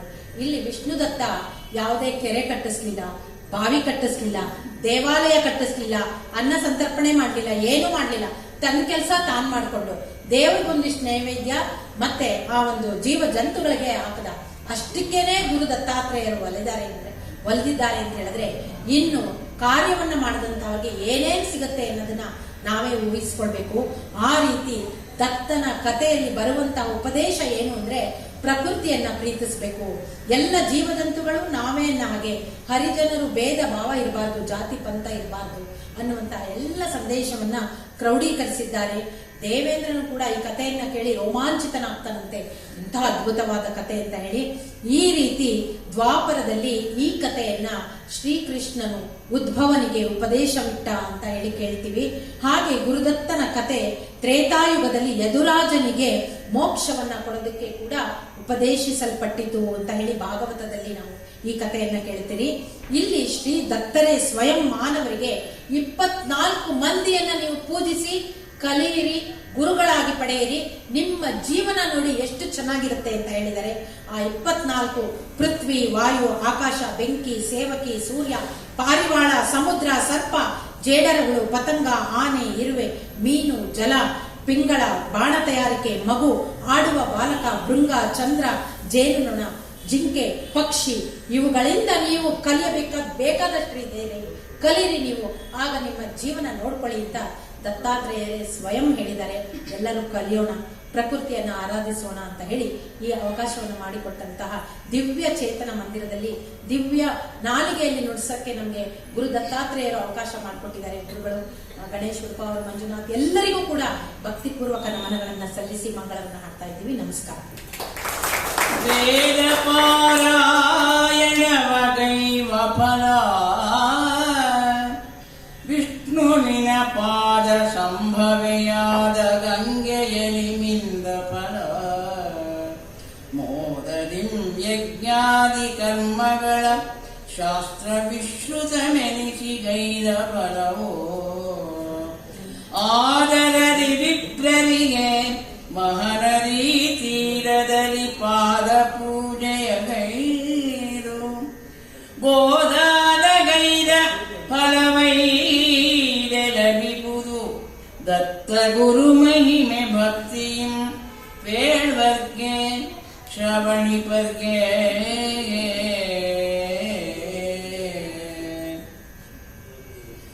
ಮಂಗಳವು ಗುರು ಸಾರ್ವಭೌಮ ಶ್ರೀ ದತ್ತರಿಗೆ ಮಂಗಳವು ಶ್ರೀಪಾದ ಶ್ರೀವಲ್ಲಭರಿಗೆ ಶುಭ ಮಂಗಳವು ನರಸಿಂಹ ಸರಸ್ವತಿಗಳಿಗೆ ಸಿದ್ಧ ಮುನಿ ನಾಮಧಾರಕರಿಗೆ ಮಂಗಳವು ಅತ್ರಿ ಮುನಿ ಅನಸೂಯರಿಗೆ ಮೇಣು ಮಂಗಳವು ಸುದತಿ ಮಣಿ ಗುರು ಸಮೆ ಮದಾರಸೆಗೆ ಮಂಗಳವು ಗಣಪತಿ ಸಚ್ಚಿದಾನಂದರಿಗೆ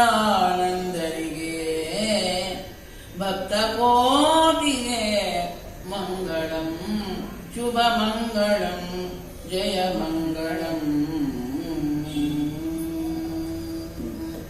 ಸರ್ವೇ ಜನಾಃ ಸುಖಿನೋ ಭವಂತೋ ಸಮಸ್ತ ಸನ್ಮಂಗಳಾ